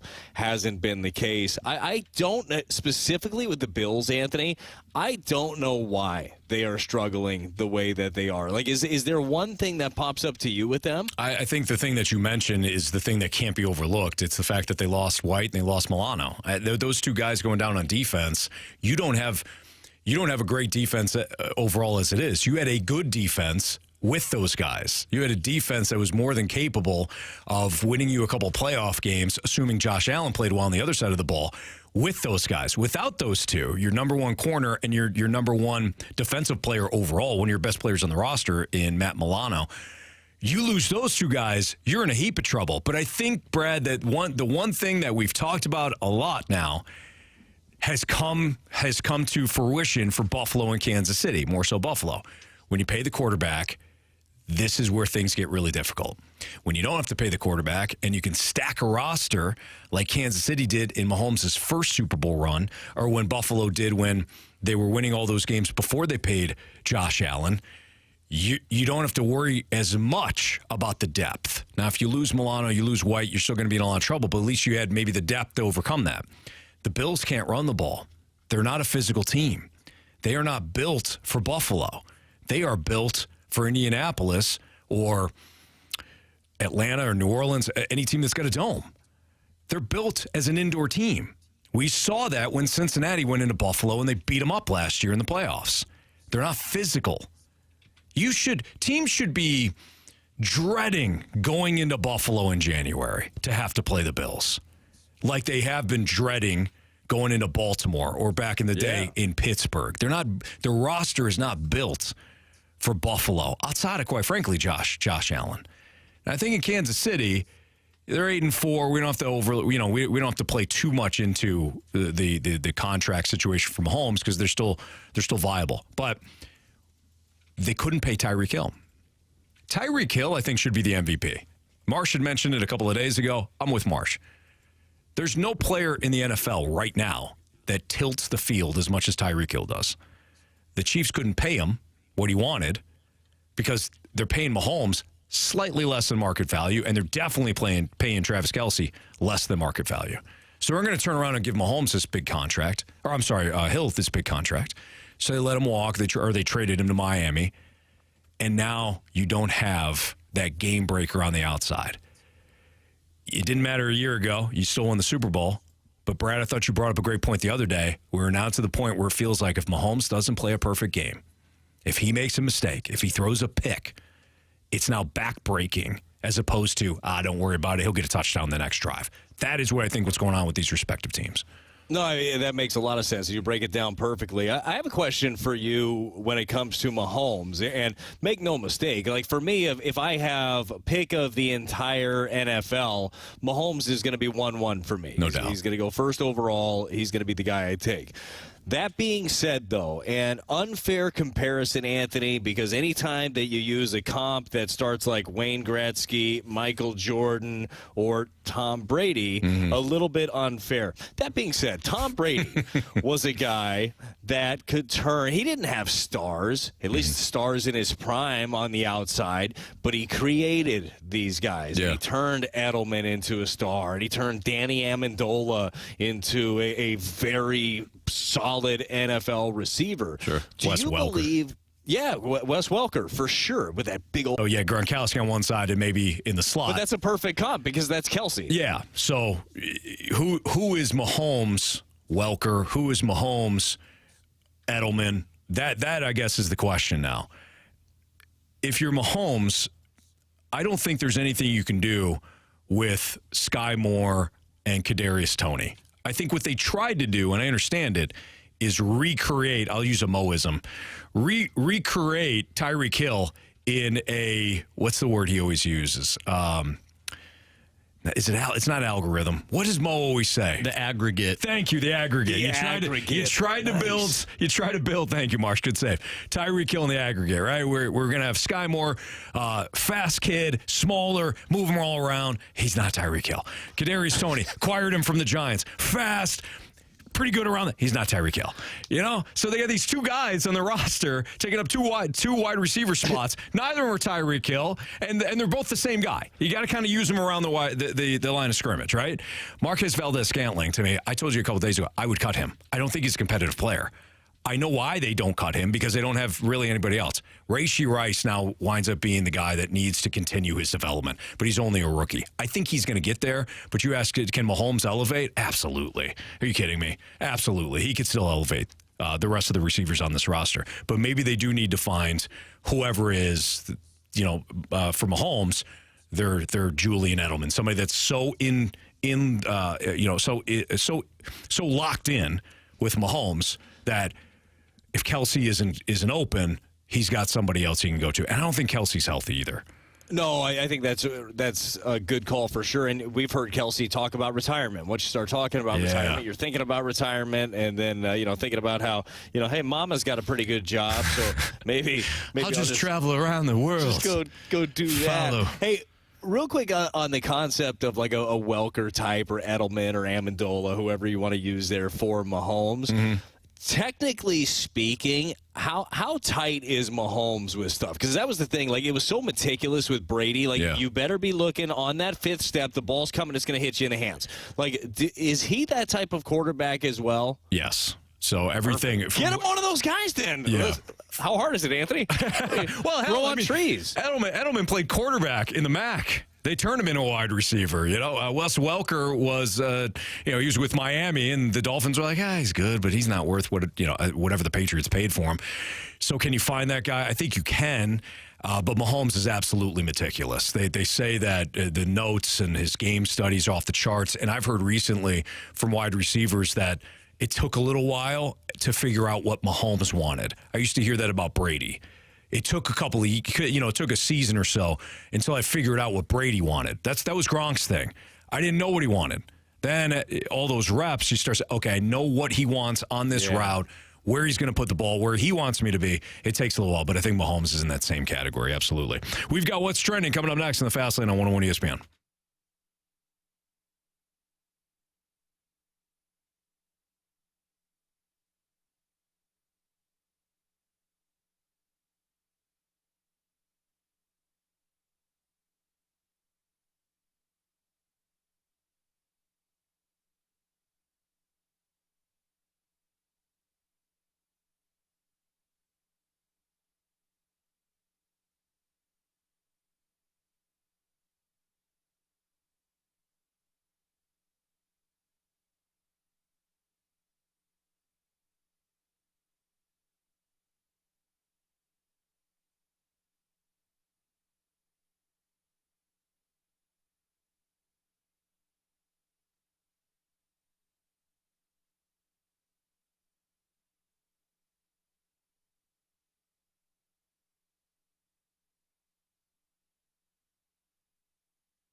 What's trending in the world of sports? The Fast Lane has you covered. What's trending now? Brought to you by Goodwill. Donate to Goodwill to win a magical Polar Express staycation.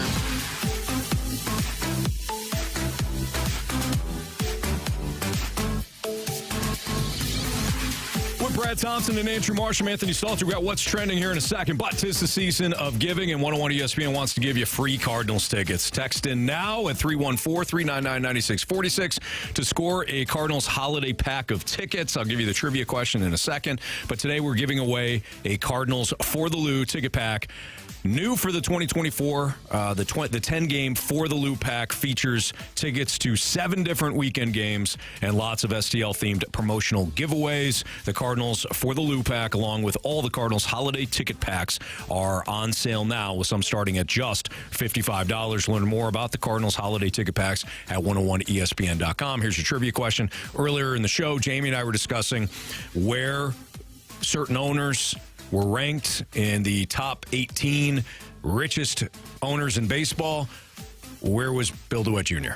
Which number did he rank? If you have the correct answer to that and you're the 101st texter to 314-399-9646, you'll get that 10-game For the Lou pack of Cardinals tickets. All right, here's Marsh with what's trending. All right, earlier to start off the show, we were talking about Shohei Ohtani and where he will end up. A lot of people think it's going to be the Toronto Blue Jays. And I know Mama Rivers is hoping that it is the Toronto Blue Jays. No kidding. The question I have for you guys, though, is would Ohtani's contract hinder whichever team he chooses? Now, obviously, him being on the team, that team is going to be better. But in terms of managing money, will that team ultimately be the best team in the league? What do you think, BT? Anthony, I was thinking about this driving around a little bit today as we're talking about the money, the terms of the contract, whatever that ends up being, wherever he lands.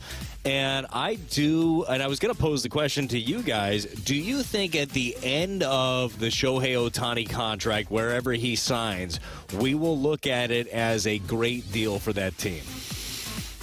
Yes. I don't. I think this is such a unique player. I said that about Bryce Harper. I said I don't think it's going to pan out. Maybe it's just my bias now coming in because Harper has worked out. I mean, they haven't won a World Series, but my God, I mean, he has done everything right for the Phillies.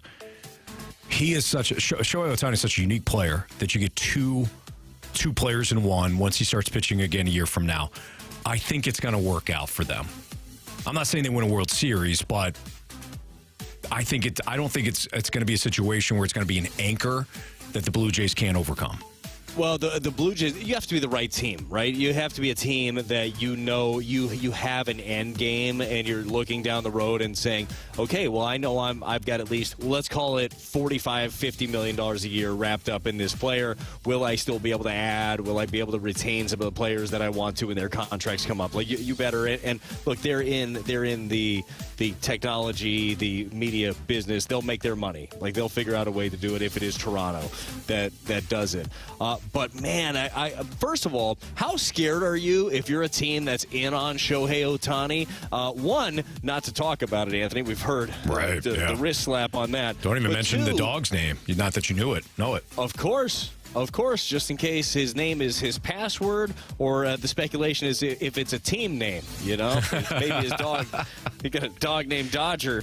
All of a sudden, people are going to be putting two and two together. I see what you did there.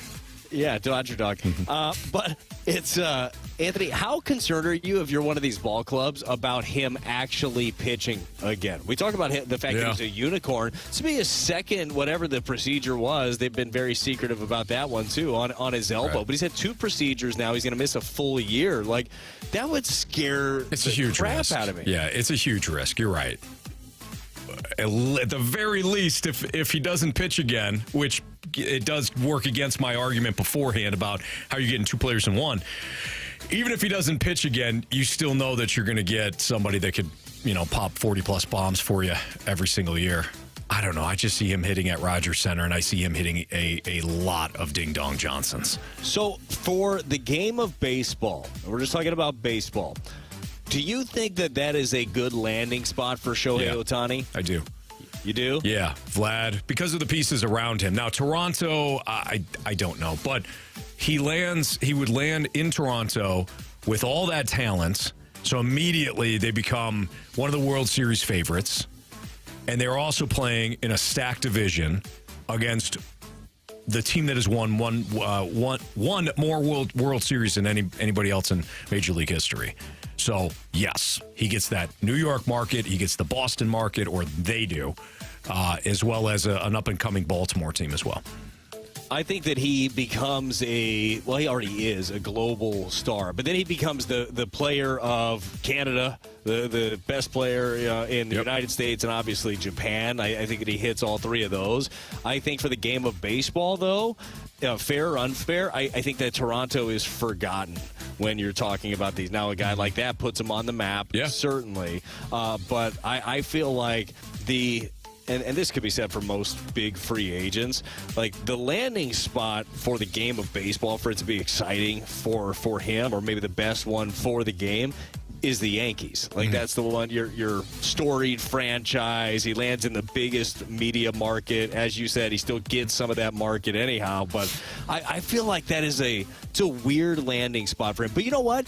The Angels were a weird landing spot for Shohei Ohtani. You remember like when all of that posting was going on? The Angels weren't the team that anybody speculated. No. We didn't know what Shohei Ohtani was going to become. But I don't think that too many people were like, oh, yeah, we knew it. It was going to be Anaheim. So he's not afraid to go off the beaten path and find out what's right for him. And at the end of it, that's what free agency is all about, is finding that perfect fit. He's going to be on a better team in a better division, and he's going to get more exposure. You're not playing Seattle. You're not playing Oakland. You're not playing Houston. You're going to be in that Eastern market. Do you think being on the East Coast, that time zone, is important for him? Yeah. For baseball, if we continue to talk about baseball, yes, that's part of my argument about I think the landing spot would be just fine. Do you think that he is the biggest star in Toronto, though? No, it's probably Austin Matthews, right? So that's what I'm thinking for now. Well, I mean, it's Shohei Ohtani. Let's go. Then it's going to be Shohei. Are you surprised that the Red Sox weren't more in on Ohtani? Because when I think of baseball being back to its best is when the Yankees and Red Sox have a very competitive rivalry going. And I think the last time we saw that truly was in the mid-2000s. I don't think we have seen that recently. It's almost kind of boring. We see him play on Sunday Night Baseball a few times. I don't really care about that. If Ohtani was on a different team in the East, to me, I think it has a little bit more of an impact. The only thing, I agree, just in a vacuum, Boston versus New York. But you look at that Red Sox team, they just traded Verdugo to the Yankees. That team is not, it'd be Devers, and it'd be Ohtani, and it would be, what? Snyder? Yoshida. Teammate on Team Japan. The pitching, though, not great. I don't think Boston's very good. If Boston were more along the, if they still had Mookie Betts and they had Devers on, and then you added him, that'd be great. But now think about where he's going if he is going to Toronto. Vlad and Bichette and Springer for at least a year. I think that's still pretty big. Anything else, Marsh? We got to get to the Gauntlet. That is it. Yeah, we have the Gauntlet. No more playoffs in the Gauntlet anymore. Congrats to Kyle, who's our winner. So nice we're back to normal Gauntlet now. There you go. Well, the normal Gauntlet next on 101 ESPN.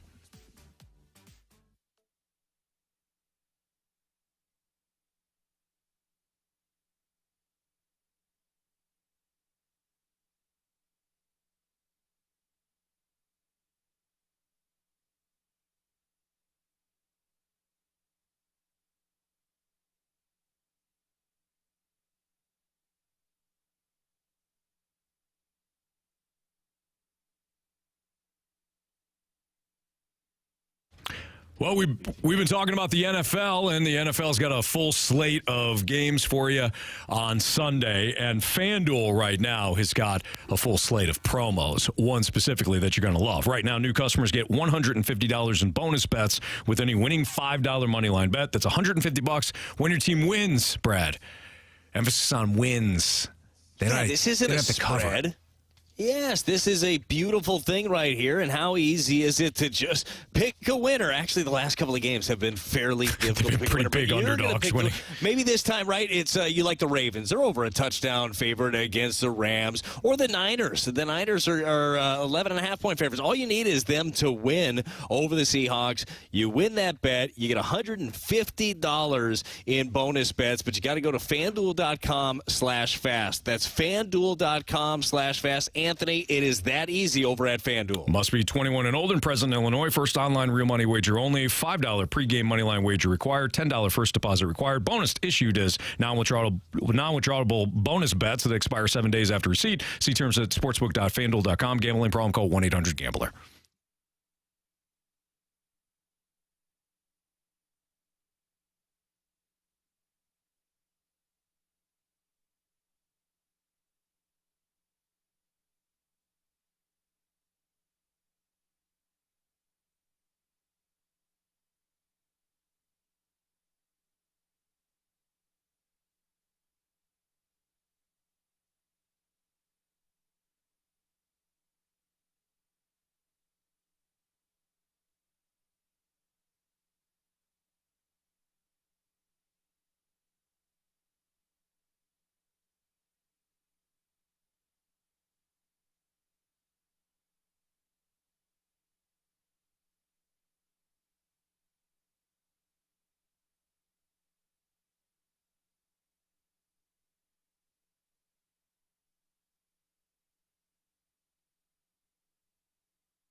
Four categories, one challenger. Can you master the gauntlet? Brought to you by Master, your hometown source for business communications for more than 30 years. Visit masstour.com.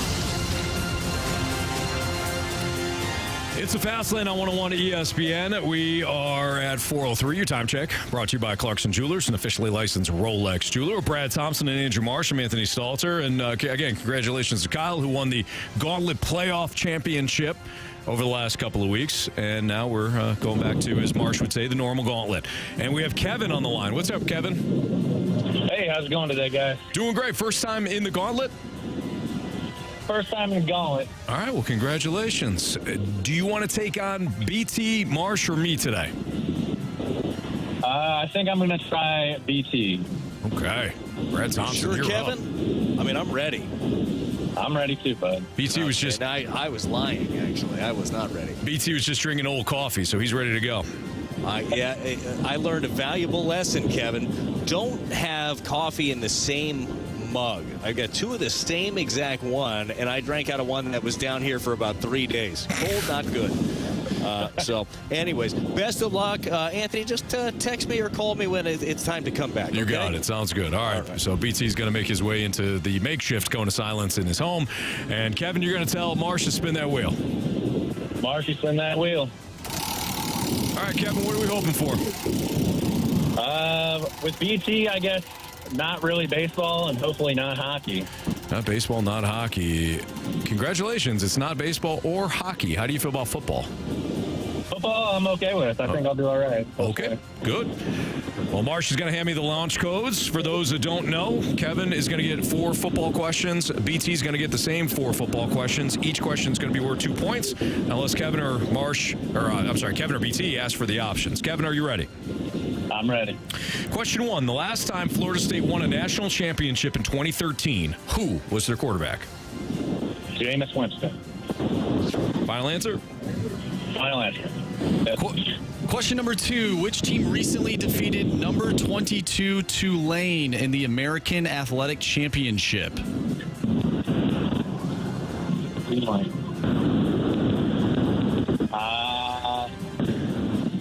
I'm going to give you options on that one. Options are USF, Rice, or SMU. It was SMU. Final answer. All All right, Kevin, question 3. Who is the first team the Chiefs defeated this season? Who is the first team the Chiefs defeated this season? That was Jacksonville in week 2. Final answer. Are you a Chiefs fan? Kevin, are you a Chiefs fan?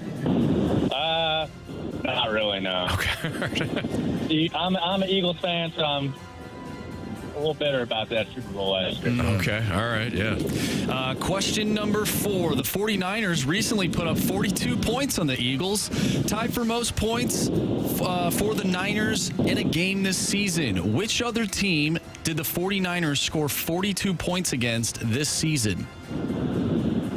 I think it was the... Kevin, are you back? Hello? Can you repeat your answer? I think it was the Cowboys. All right, final answer? Yep, final answer. All right, we were motioning BT to come back here. He took his phone with him into his, I think it's his game room or something, so he's on his way back now. Kevin, how you feeling? Feeling pretty good. Kind of upset I had to need the options for that second answer, though. So. Okay, well, we'll see how you do here. We are going to turn you down a little bit, Kevin. I said that, I don't know if you're outside or you got wind or something like that, so we're going to turn you down. But BT is back right now. Has he unmuted himself? I did this time. I did, yeah. All right, BT. It learns, Anthony. It learns. Marsh, tell him. Pack a lunch, BT. Or get a new coffee, one of the two. Either way, yep. I left my coffee back there. Oh, no. Coffee's not been kind to you. All right, the category today is football. It's football today. I got one last time we did football. Yeah, Anthony. you did. Yeah, you did. I got this. Absolutely. Let's do it. Question number 1. The last time Florida State won a national championship in 2013, who was their quarterback? 2013 quarterback for Florida State. 2013. Is it that long ago already? Oh, Captain Crablegs? Is it? I'm gonna go Jameis Winston. Final answer? Yeah, no way that was 2013, was it? Yeah, I'm just gonna go with it. Why not? Final answer. Question number 2. Which team recently defeated number 22 Tulane in the American Athletic Championship? Nobody knows that. Options. Options are USF, Rice, or SMU. USF, Rice, or what? SMU. SMU. Well, let's just get rid of Rice. It's got to be an initial one. There's 2 of those. That seems like something USF would do. I mean, they're just on a real run here recently. USF, final answer. All right, BT. Question number 3. Who's the first team the Chiefs defeated this season? Who is the first team the Chiefs defeated this season? The first team the Chiefs defeated this season for the win. Give me the options.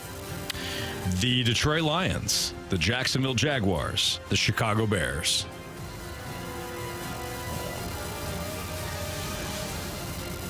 The first team they defeated this year would be I think they defeated the Bears they're bad, but they beat them first. I'm going to go with the Jags first. I thought the Lions beat them. Final answer, Jags. Question number 4. The 49ers recently put up 42 points on the Eagles, tied for most points for the 49ers in a game this season. Which other team did the 49ers score 42 points against this season?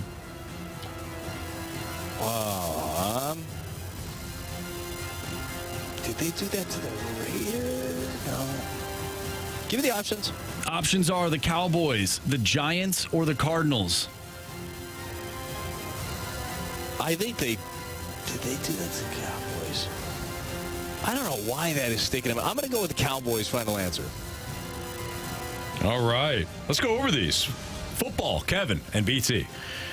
Question 1. The last time Florida State won a national championship in 2013, who was their starting quarterback? Kevin, you said famous Jameis Winston. BT, you couldn't believe that it was 2013, but you went with Mr. Crab Legs himself, famous Jameis Winston. Correct answer is... It is the best quarterback on the New Orleans Saints, Jameis Winston. It is. I don't know why you didn't say Taysom Hill, but nonetheless, it is he's a Jameis tight end. Winston. Neither of you needed the options, so it is 2-2 between Kevin and BT. Who was the first team the Chiefs defeated this season?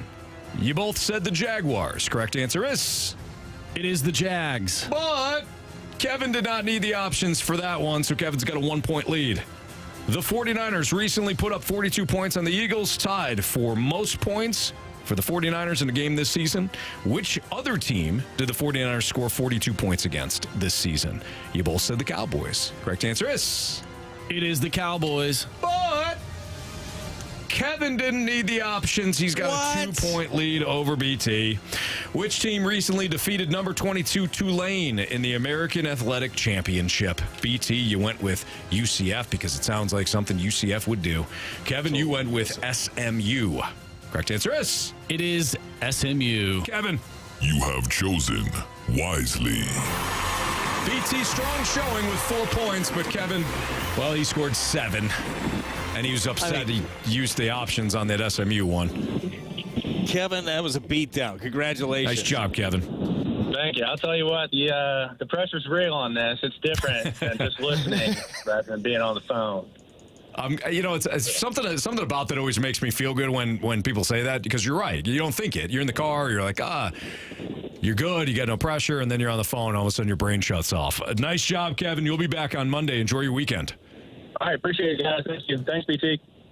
No problem. Thank you, man. Congrats. Hey, Anthony, I think about that sometimes if I'm like flipping the channels, like Jeopardy's on or something, and I get one right. By the way, if I get one right on Jeopardy, I feel like the smartest man alive. I don't blame you. But it's always one of those where it's like, how do these idiots not know this? And it's like a random sports thing where it's all these people adjusting their glasses trying to figure it out. Right. But it is different if you're the actual one that has to like press the button and say the things. All your brain does shut off. So Kevin's brain did not shut off at all. Good for him. Well, not to mention when you're watching Jeopardy or whatever, you probably just flip the channel after you hear the answer. They're still answering questions like, when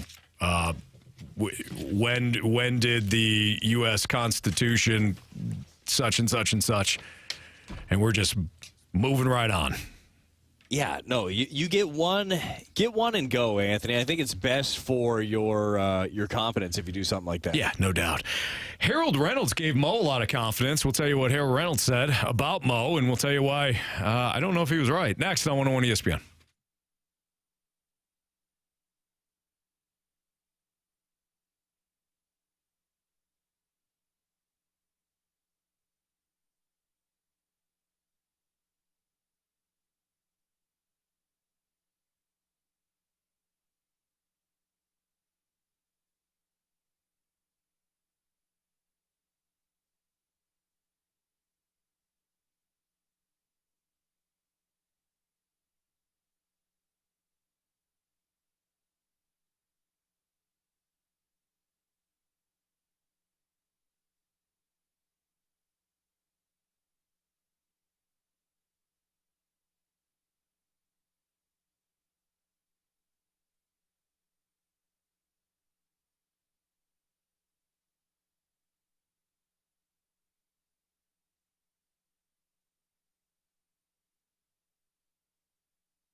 they have enough talent on the roster to be able to flip it. They've made some nice pitching moves. I don't think they're finished. And I've always believed Mozeliak's one of the brightest baseball minds anyway, being able to put people together and put teams together and compete. He's going to be a Hall of Famer. You look at his resume, there's no doubt in my mind he's going to Cooperstown. He's won World Series. He's had World Series manager. He's had Hall of Fame manager, Hall of Fame players come through under his regime. So I don't doubt that he's able to turn it around. And they're in a division they can win. There's no reason the Cardinals are not back in it this year. All right, that was Harold Reynolds, audio courtesy of KMOX, talking about your president of baseball operations. So we want to hear from you, Cardinals fans. You hear that? You got to be pumped up. You got Harold Reynolds just giving John Mozeliak some flowers there. Talking about Anthony? He's headed for Cooperstown. Leave us a mic drop on this. Tell us how excited you are. Yeah, that 101 ESPN app, that thing is free. I don't care what kind of phone you have, unless it's a flip phone. I don't think that you're going to be able to do it on the flip phone, Anthony. Nope. But if you got like an iPhone, which most people do, or an Android, if you're anti-iPhone, you can leave us a mic drop on either one of those. But did I sense, and maybe I'm wrong, it's different when I'm in the room with you, Anthony. Yeah. I can feel it a little bit differently. Sure. I sensed a tiny bit of sarcasm in your voice right there. We're saying, people should be a little bit pumped up. Like there was something there. I heard it wrong. Let me try it again. Okay. BT. Yeah. All right. Yeah. Okay. Absolutely. What in the name of Greg Amsinger is Harold Reynolds talking about? Well, he might be talking about one losing season under his regime. He took over, as we all know, in 2008. 10 times. Been to the playoffs during that, won a World Series, won another pennant, obviously, in 2013. There's been a whole lot of winning. And so we talked about this. I don't know if it was yesterday, Anthony, or if it was last week, but we talked about the idea. Maybe it was yesterday when we were talking about the fan graphs and their estimated win total for the Cardinals and how they were a little bit higher than most and many would have expected within the market. But Harold Reynolds is kind of taking emotions out of it and really just kind of looking at, and he was on a St. Louis station, but he was taking the emotions out of it and just looking at the sustained winning over the years, the fact that the Cardinals have not done the whole rebuild, blow it up, try again. That just hasn't been part of their MO, and it won't be part of what they do. Like they want to put out a competitive product year in and year out. Now, when it comes to the super high praise of being in the Hall of Fame, I don't know where that. I don't know how to lay those ground rules for executives in the Hall of Fame. I was just looking through some of the lists of executives who have been added to the Hall of Fame. Same. Now, yeah, so Buck O'Neil, right. And that was obviously the Commissioners Committee. He was with the Kansas City Monarchs. And Buck O'Neil's a Hall of Famer, that for sure. Right. But we're talking about Branch Rickey. I mean, these are the executives. Marvin Miller changed baseball, so that is a big one. I think some of the comps, really, not Bud Selig, who was in 2017, maybe John Schuerholz, who was in charge of the Braves for a really long time as a comp, Anthony. That could be one. Another one could be, it was the longtime executive Pat Gillick of the Toronto Blue Jays. I mean, he was in 2011. Either way, right? We don't have to break down what they did compared to what Mo did, but I think it does say something. Harold Reynolds, a very well-respected voice in the game of baseball, and does it at a national level. He's not just trying to pander to a fan base when it comes to Mo. And honestly, I think that, and I'm sure he has a pulse of it, I think that he knows that every fan base is very critical of whoever is at the top. Yeah. I think he was just being very honest. He probably would have said less about him had he even thought about it, saying, this is going to feel like trolling or something like that. But it has been very successful. But I think the problem is, Anthony, that Mo and company, again, Mo works for a boss. His boss, the Dewitt family, they're okaying every big move that comes in. They don't make the moves that most people sitting at home say they would make if they were in that seat. I feel like that is the big difference. I think that something like this actually does Mo a disservice for Cardinals fans, because mostly, BT, I agree with you in that we should, when it's all said and done, Mo had himself a hell of a tenure here. There's really no debating that. he won a World Series in 11, won the pennant, like you said, in 13, the postseason run, all of that. He's had a very successful run. I don't think he's a Hall of Famer. And I think when people like Harold Reynolds, who I know is, that's what he believes, he should say what he believes, but I think when he says that, all it does is further ignites Cardinals fans who don't think that Mo is capable of rebuilding this thing or retooling this thing on the fly and shouldn't get much credit for what he's done. I think it's a disservice in some respects, because I do think that Mo has done a great job. It wasn't just on the heels of, hey, he had Albert for the entire time. He had Albert in the final years of Albert here in St. Louis. I think he's built several different iterations of a Cardinals team that's been a very good one. So scrolling to say he's a Hall of Famer, I think it's overblown, and it almost leads people to be like, oh, come on, he's not that good. No, I understand that, and it is a really good point. And we are getting various answers here on the text line. Again, 314-399-9646 if you want to weigh in on this. We get a few saying, hey, look, I agree with Harold. Harold is right. I get another one that says, is he something about legalized marijuana? Harold is not a snowball's chance in hell. Look, there are good reference for the snowballs in this time of year. there are different ways to look at it. It's just for me, and this is it's a never-ending conversation.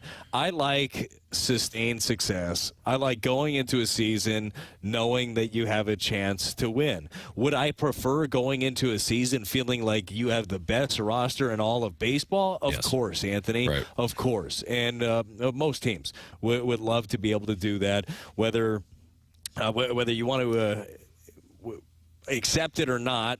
Teams work, Cardinals work. There is still a framework when it comes to their finances. That they're not going to just totally blow up, and they're probably already in an area where they're uncomfortable with their finances. Who knows? But it's I appreciate a team that has a chance to win, and this is in various sports, right? It's just anybody that you know. It's a brand at times is synonymous with winning. The Cardinal brand is synonymous with winning. Mm-hmm. The Yankees, even though they haven't won a World Series since 2009, synonymous with winning. That would be all the World Series championships that they have won. Like, there are just certain brands that you look at them and you can't see something blowing up.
101 ESPN Sports Center. I'm Andrew Marsh. It's time for a Sports Center update brought to you by Saliga Heating and Cooling. The Blues are back in action tonight, taking on the Columbus Blue Jackets. Pre-game for that one starts at 5 o'clock, not 6 o'clock, 5 o'clock. We're out here early in the fast lane. Puck drop is at 6.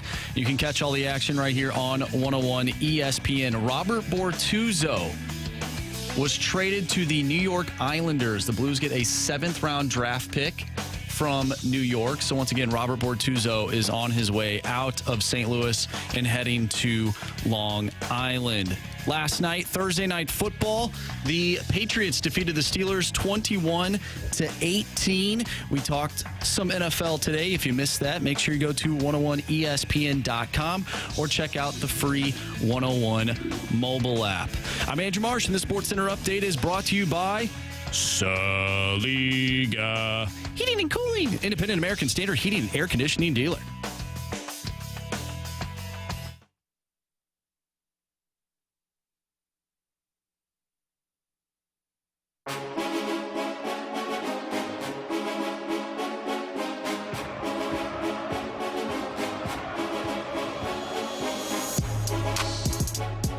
Hey guys, it's Jen.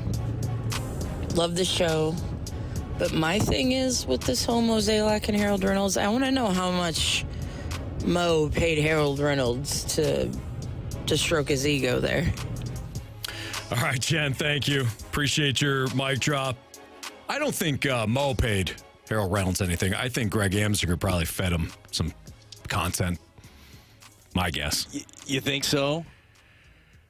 Brad, the only person that I think on these airwaves that supports the Cardinals more than you is Greg Amsinger, the pride of Lindenwood. Well, you know, he's one of us, Anthony. He is one of us. By the way, little off Second topic half, here. Don't worry. I think the Cardinals are going to make a run here, guys. Hey, yeah, maybe. Little off topic here, Anthony, but do have a little tweet here from John Heyman that's interesting. What's your boy John saying? Well, John Heyman is saying Tyler O'Neill is being traded to the Red Sox. That's what John Heyman is saying. For Devers? Now, well, it could be a straight up, and I had to look first to make sure it wasn't like a fake John Heyman again. Yeah. This one at least has 168,000 followers. I feel like that might, in fact, be the John Heyman. So, okay. Yeah. So some interesting news here. We don't know what the Cardinals acquired from the Boston Red Sox. But yeah, or if it's official at this point, but it seems like it's going that direction. Yep, John Heyman of the Post reports that the Red Sox have reached an agreement to acquire outfielder Tyler O'Neill from the Cardinals. Yet no word yet on the details that the Cardinals would be receiving, but they have their new Alex Verdugo. And Tyler O'Neill. Good call. No, but in all seriousness, I think Boston, you asked me the other day about, Tyler O'Neill, are you worried about him potentially becoming one of these players like Randy Rosarina or Dulce Garcia? They go off and they have great success elsewhere. And I said that Tyler O'Neill, to use a dunkism, Tyler O'Neill's a good player on a bad team. Boston right now, I know it's the Red Sox, but Boston's a bad team right now. They are. They don't stack up anywhere close to the Yankees, Rays, Orioles, and certainly not the Blue Jays with or without Shohei Ohtani. Boston's not ready to compete. I know it's Boston, but it's not Boston. You know what I mean? It's not the Reds. It's the Red Sox, but it's not the Red Sox. So I think that's a pretty good landing spot for Tyler O'Neill, if John Heyman is accurate. Yeah, I would agree. It'll be interesting to see, what the return looks like. I would assume some sort of relief pitching help. We'll find out as that one trickles in. But this is one we spent a lot of time talking about the Tyler O'Neill situation yesterday, and we talked about publicly that it makes sense to just continue to, basically beat the same dead horse. Mm-hmm. And you knew this was going to be the end game. The end game, he was going to be going somewhere else. And if it is true, and he's going somewhere at some point, I wish him the best. Tyler O'Neill is a good dude. I think he's very talented. Unfortunately, just could not stay on the field for the Cardinals. And when you can't play, Anthony, when you can't go out there and actually show off your skill set, well, then somebody else emerges, and other guys emerge for the Cardinals. Nootbaar emerged. Obviously, yep. Jordan Walker ends up emerging, and Tommy Edman is your best center fielder at this point. So it's a deal that had to be done, and we'll find out what the return is. And all of a sudden, maybe that changes some of these mic drops on John on Mozeliak, doesn't it? Well, we'll get to that in a second. We do need a new fade or follow contestant for the 445 spot. So about 10 minutes, we're going to do fade or follow. So text in 314. Oh, geez, I forgot that whole thing. 314-399-9646. 314-399-9646. Remember earlier, BT, we talked about your brain shutting off? That's what my brain did as a joke. It shut off as I was trying to remember the text line, and it laughed at me for a second there. But 314-399-9646 is the Air Comfort Service text line. If you want to play fade or follow, just text and fade. So there you have it. Now we can get to some mic drops. Yeah. What's up, BT? Let's hear some mic drops. That's what I want to hear. All right, so we heard from Jen. Now let's hear from Janet. Well, Brad, if you want to go into a season looking like you have a chance to win, the Cardinals better get busy with some pitching here. And I don't think Lance Lynn and Kyle Gibson were the answer. So I think we still need a good starter, and we definitely need bullpen help. What they've got in the bullpen right now is not going to get it done. I don't want to see 20 or 30 blown saves again. That was ridiculous last year. They've got to do something about that bullpen. Say it, Janet. Well said. Anthony, I'm with her, BT. How could you not be? Just dropping sage advice like that. The thing is, I think, and this happens yearly, manager will bring in motivational speaker to come in and talk to the team. Maybe it's a friend. Tony La Russa had all kinds of friends. Bill Parcells came in. Lou Holtz and Bobby came Knight. in. Him and Bobby Knight were Bobby tight. Knight. Yeah. Yes, absolutely. Like all these, these great individuals come in and just kind of rally the troops. I think Janet needs to come in this year. I agree. I think that Janet needs to head into spring training and get them going, because let her just talk to the bullpen if she wants to specifically. Say, guys, tired of this garbage. Mm-hmm. So let's rock and roll. No, she is right. The bullpen, we talked about this a lot yesterday. The bullpen needs some additions for sure. You need a little bit of help there. Obviously, Janet knows everybody that they signed. She did omit Sonny Gray when we were talking, who absolutely helps your rotation. Yep. The team as they're currently constructed right now will fight for the division. Can the team right now go out and win a World Series? No. Crazier things have happened, Anthony. But no, I wouldn't say they're a World Series Let me answer that for you. No. Well, now I hope they don't sign anybody that will win a World Series. All right. Aaron's got the last statement on this. Mo headed to Cooperstown? More like Pooperstown. Oh, all that was missing there was, am I right? Nice job, Aaron. Yeah, that goes back to our previous conversation. Stuff like that? Why does that crap just make me laugh still? Like, just stupid humor just gets me. It's good. It's good. It's funny. All right. Brad Thompson, Anthony Stalter. It's the Fast Lane on 101 at ESPN. Yeah, so we talked a little about the Cardinals. So the consensus here is that John Mozeliak, not Hall of Famer, but probably has had a lot better career than maybe some Cardinals fans would give him credit for. If you're just joining us, we don't know the details yet, but John Heyman, and the details being what the Cardinals are receiving. But John Heyman of the New York Post is reporting that the Red Sox have reached an agreement to acquire Tyler O'Neill from the Cardinals. So Tyler O'Neill heading to Boston. And apparently Derek Gould must have had some of this information too, because he was sure to not give all the credit to John Heyman in his tweet. Derek said, and apparently John Heyman had this information too. It's a competitive business. I love Derek. He's the best. Good stuff. So if we do find out what the Cardinals acquired in exchange for Tyler O'Neill, we'll let you know. The Blues are playing at 6 o'clock tonight, so we got a 5 o'clock pregame show for you. But the next 10 minutes or so, if we find out who the Cardinals are acquiring from Boston in exchange for Tyler O'Neill, I wouldn't get your hopes up that it's somebody that you'll know, or maybe even somebody on Boston's current roster, because Tyler O'Neill's trade value, you already know this, but I'll remind you, since the deal is already done, it's probably not going to be for much for Tyler O'Neill. But again, if we find out, we'll let you know. We got Fade or Follow, and we'll wrap up the show next on 101 ESPN.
It's time for FanDuel Fade or Follow on the Fast Lane. Brought to you by FanDuel Sportsbook. Make every moment more. Everyone follow us. No fade, no fade. Money, money, money, money, money, money.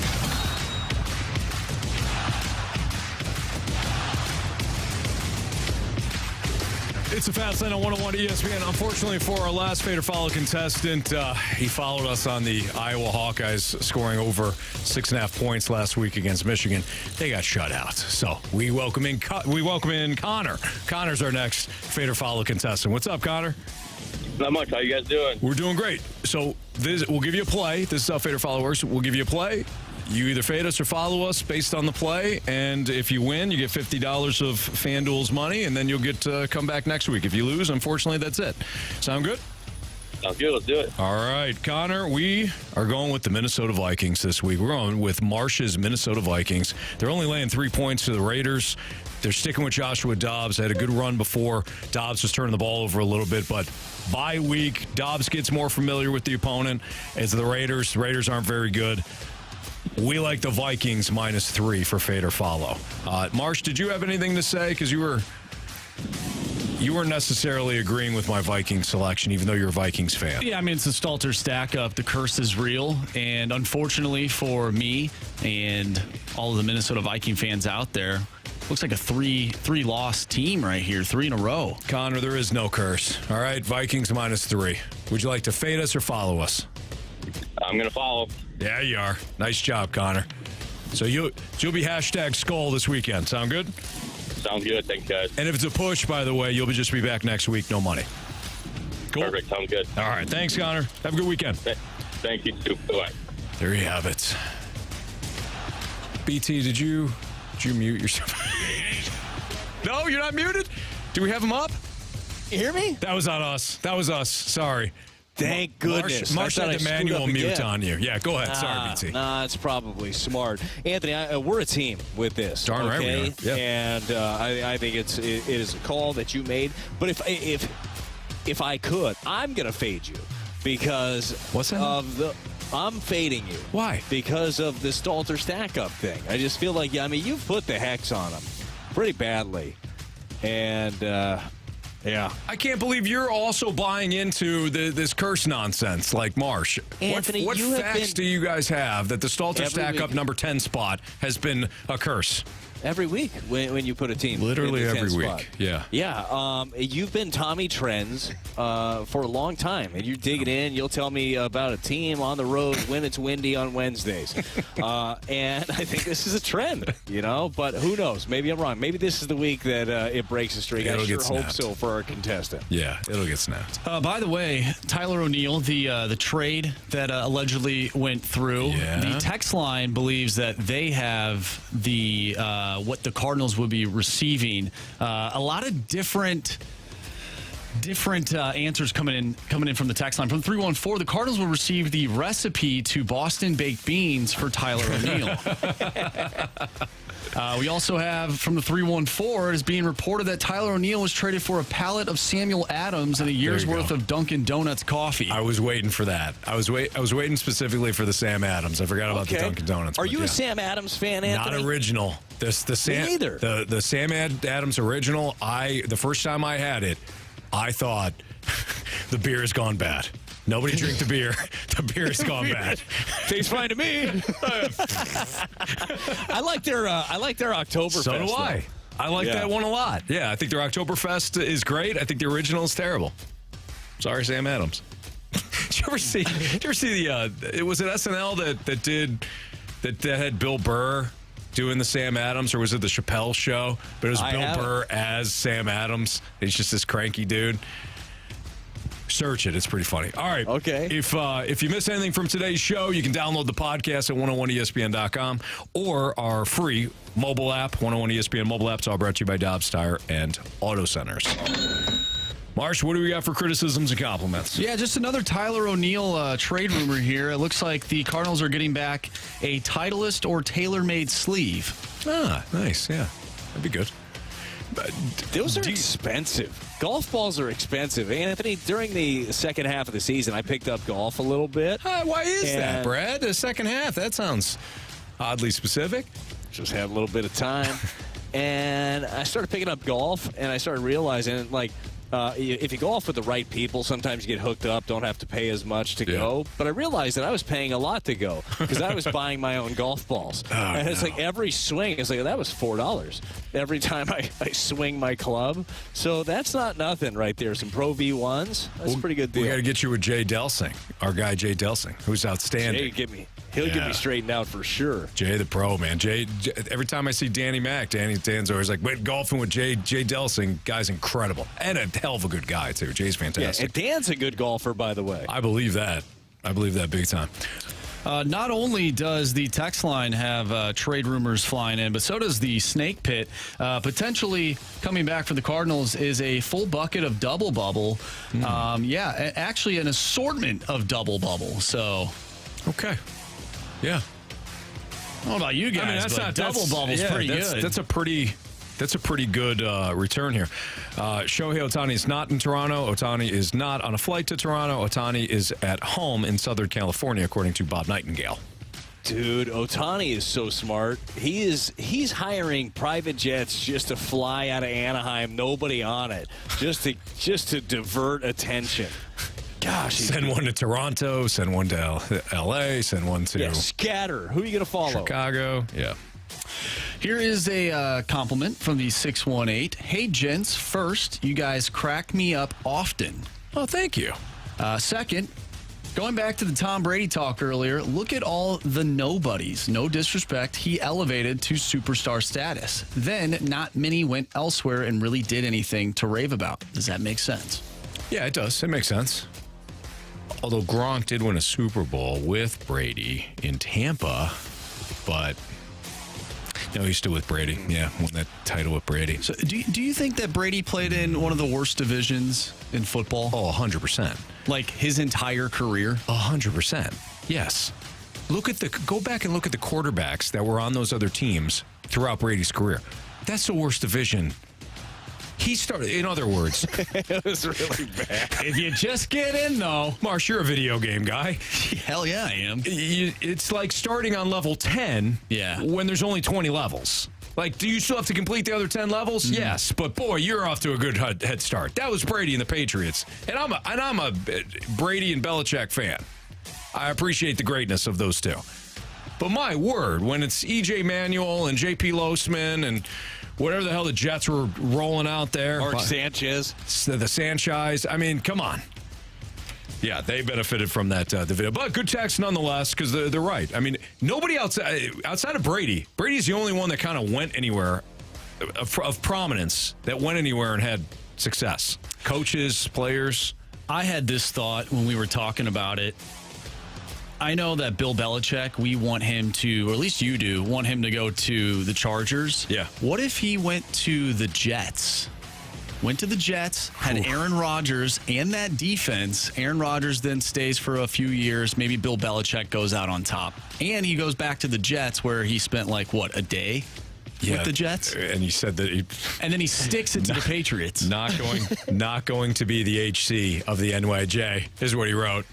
And he slipped it to left it on the podium or wherever then he could go back and say, now going to be the HC of the NYJ. Hashtag sorry. I feel like it'd be interesting. Yeah, that would be interesting. I still want to see him with Herbert.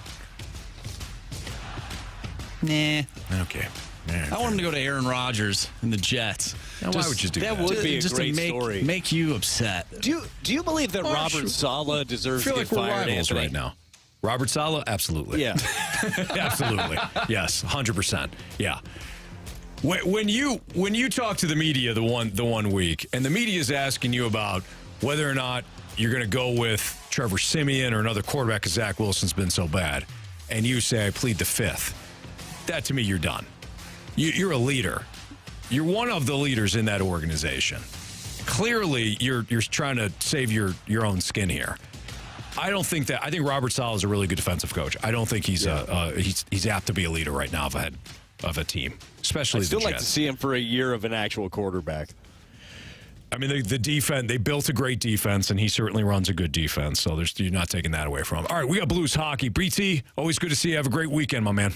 You too. See you next week. All right, that's Brad Thompson, Andrew Marsh. I'm Anthony Stalter. We appreciate everybody tuned in on 101 ESPN or in our Snake Pit. Shout out to the Snake Pit. Everybody have a safe and great weekend. We appreciate each and every one of you. Blues hockey pregame next. See you.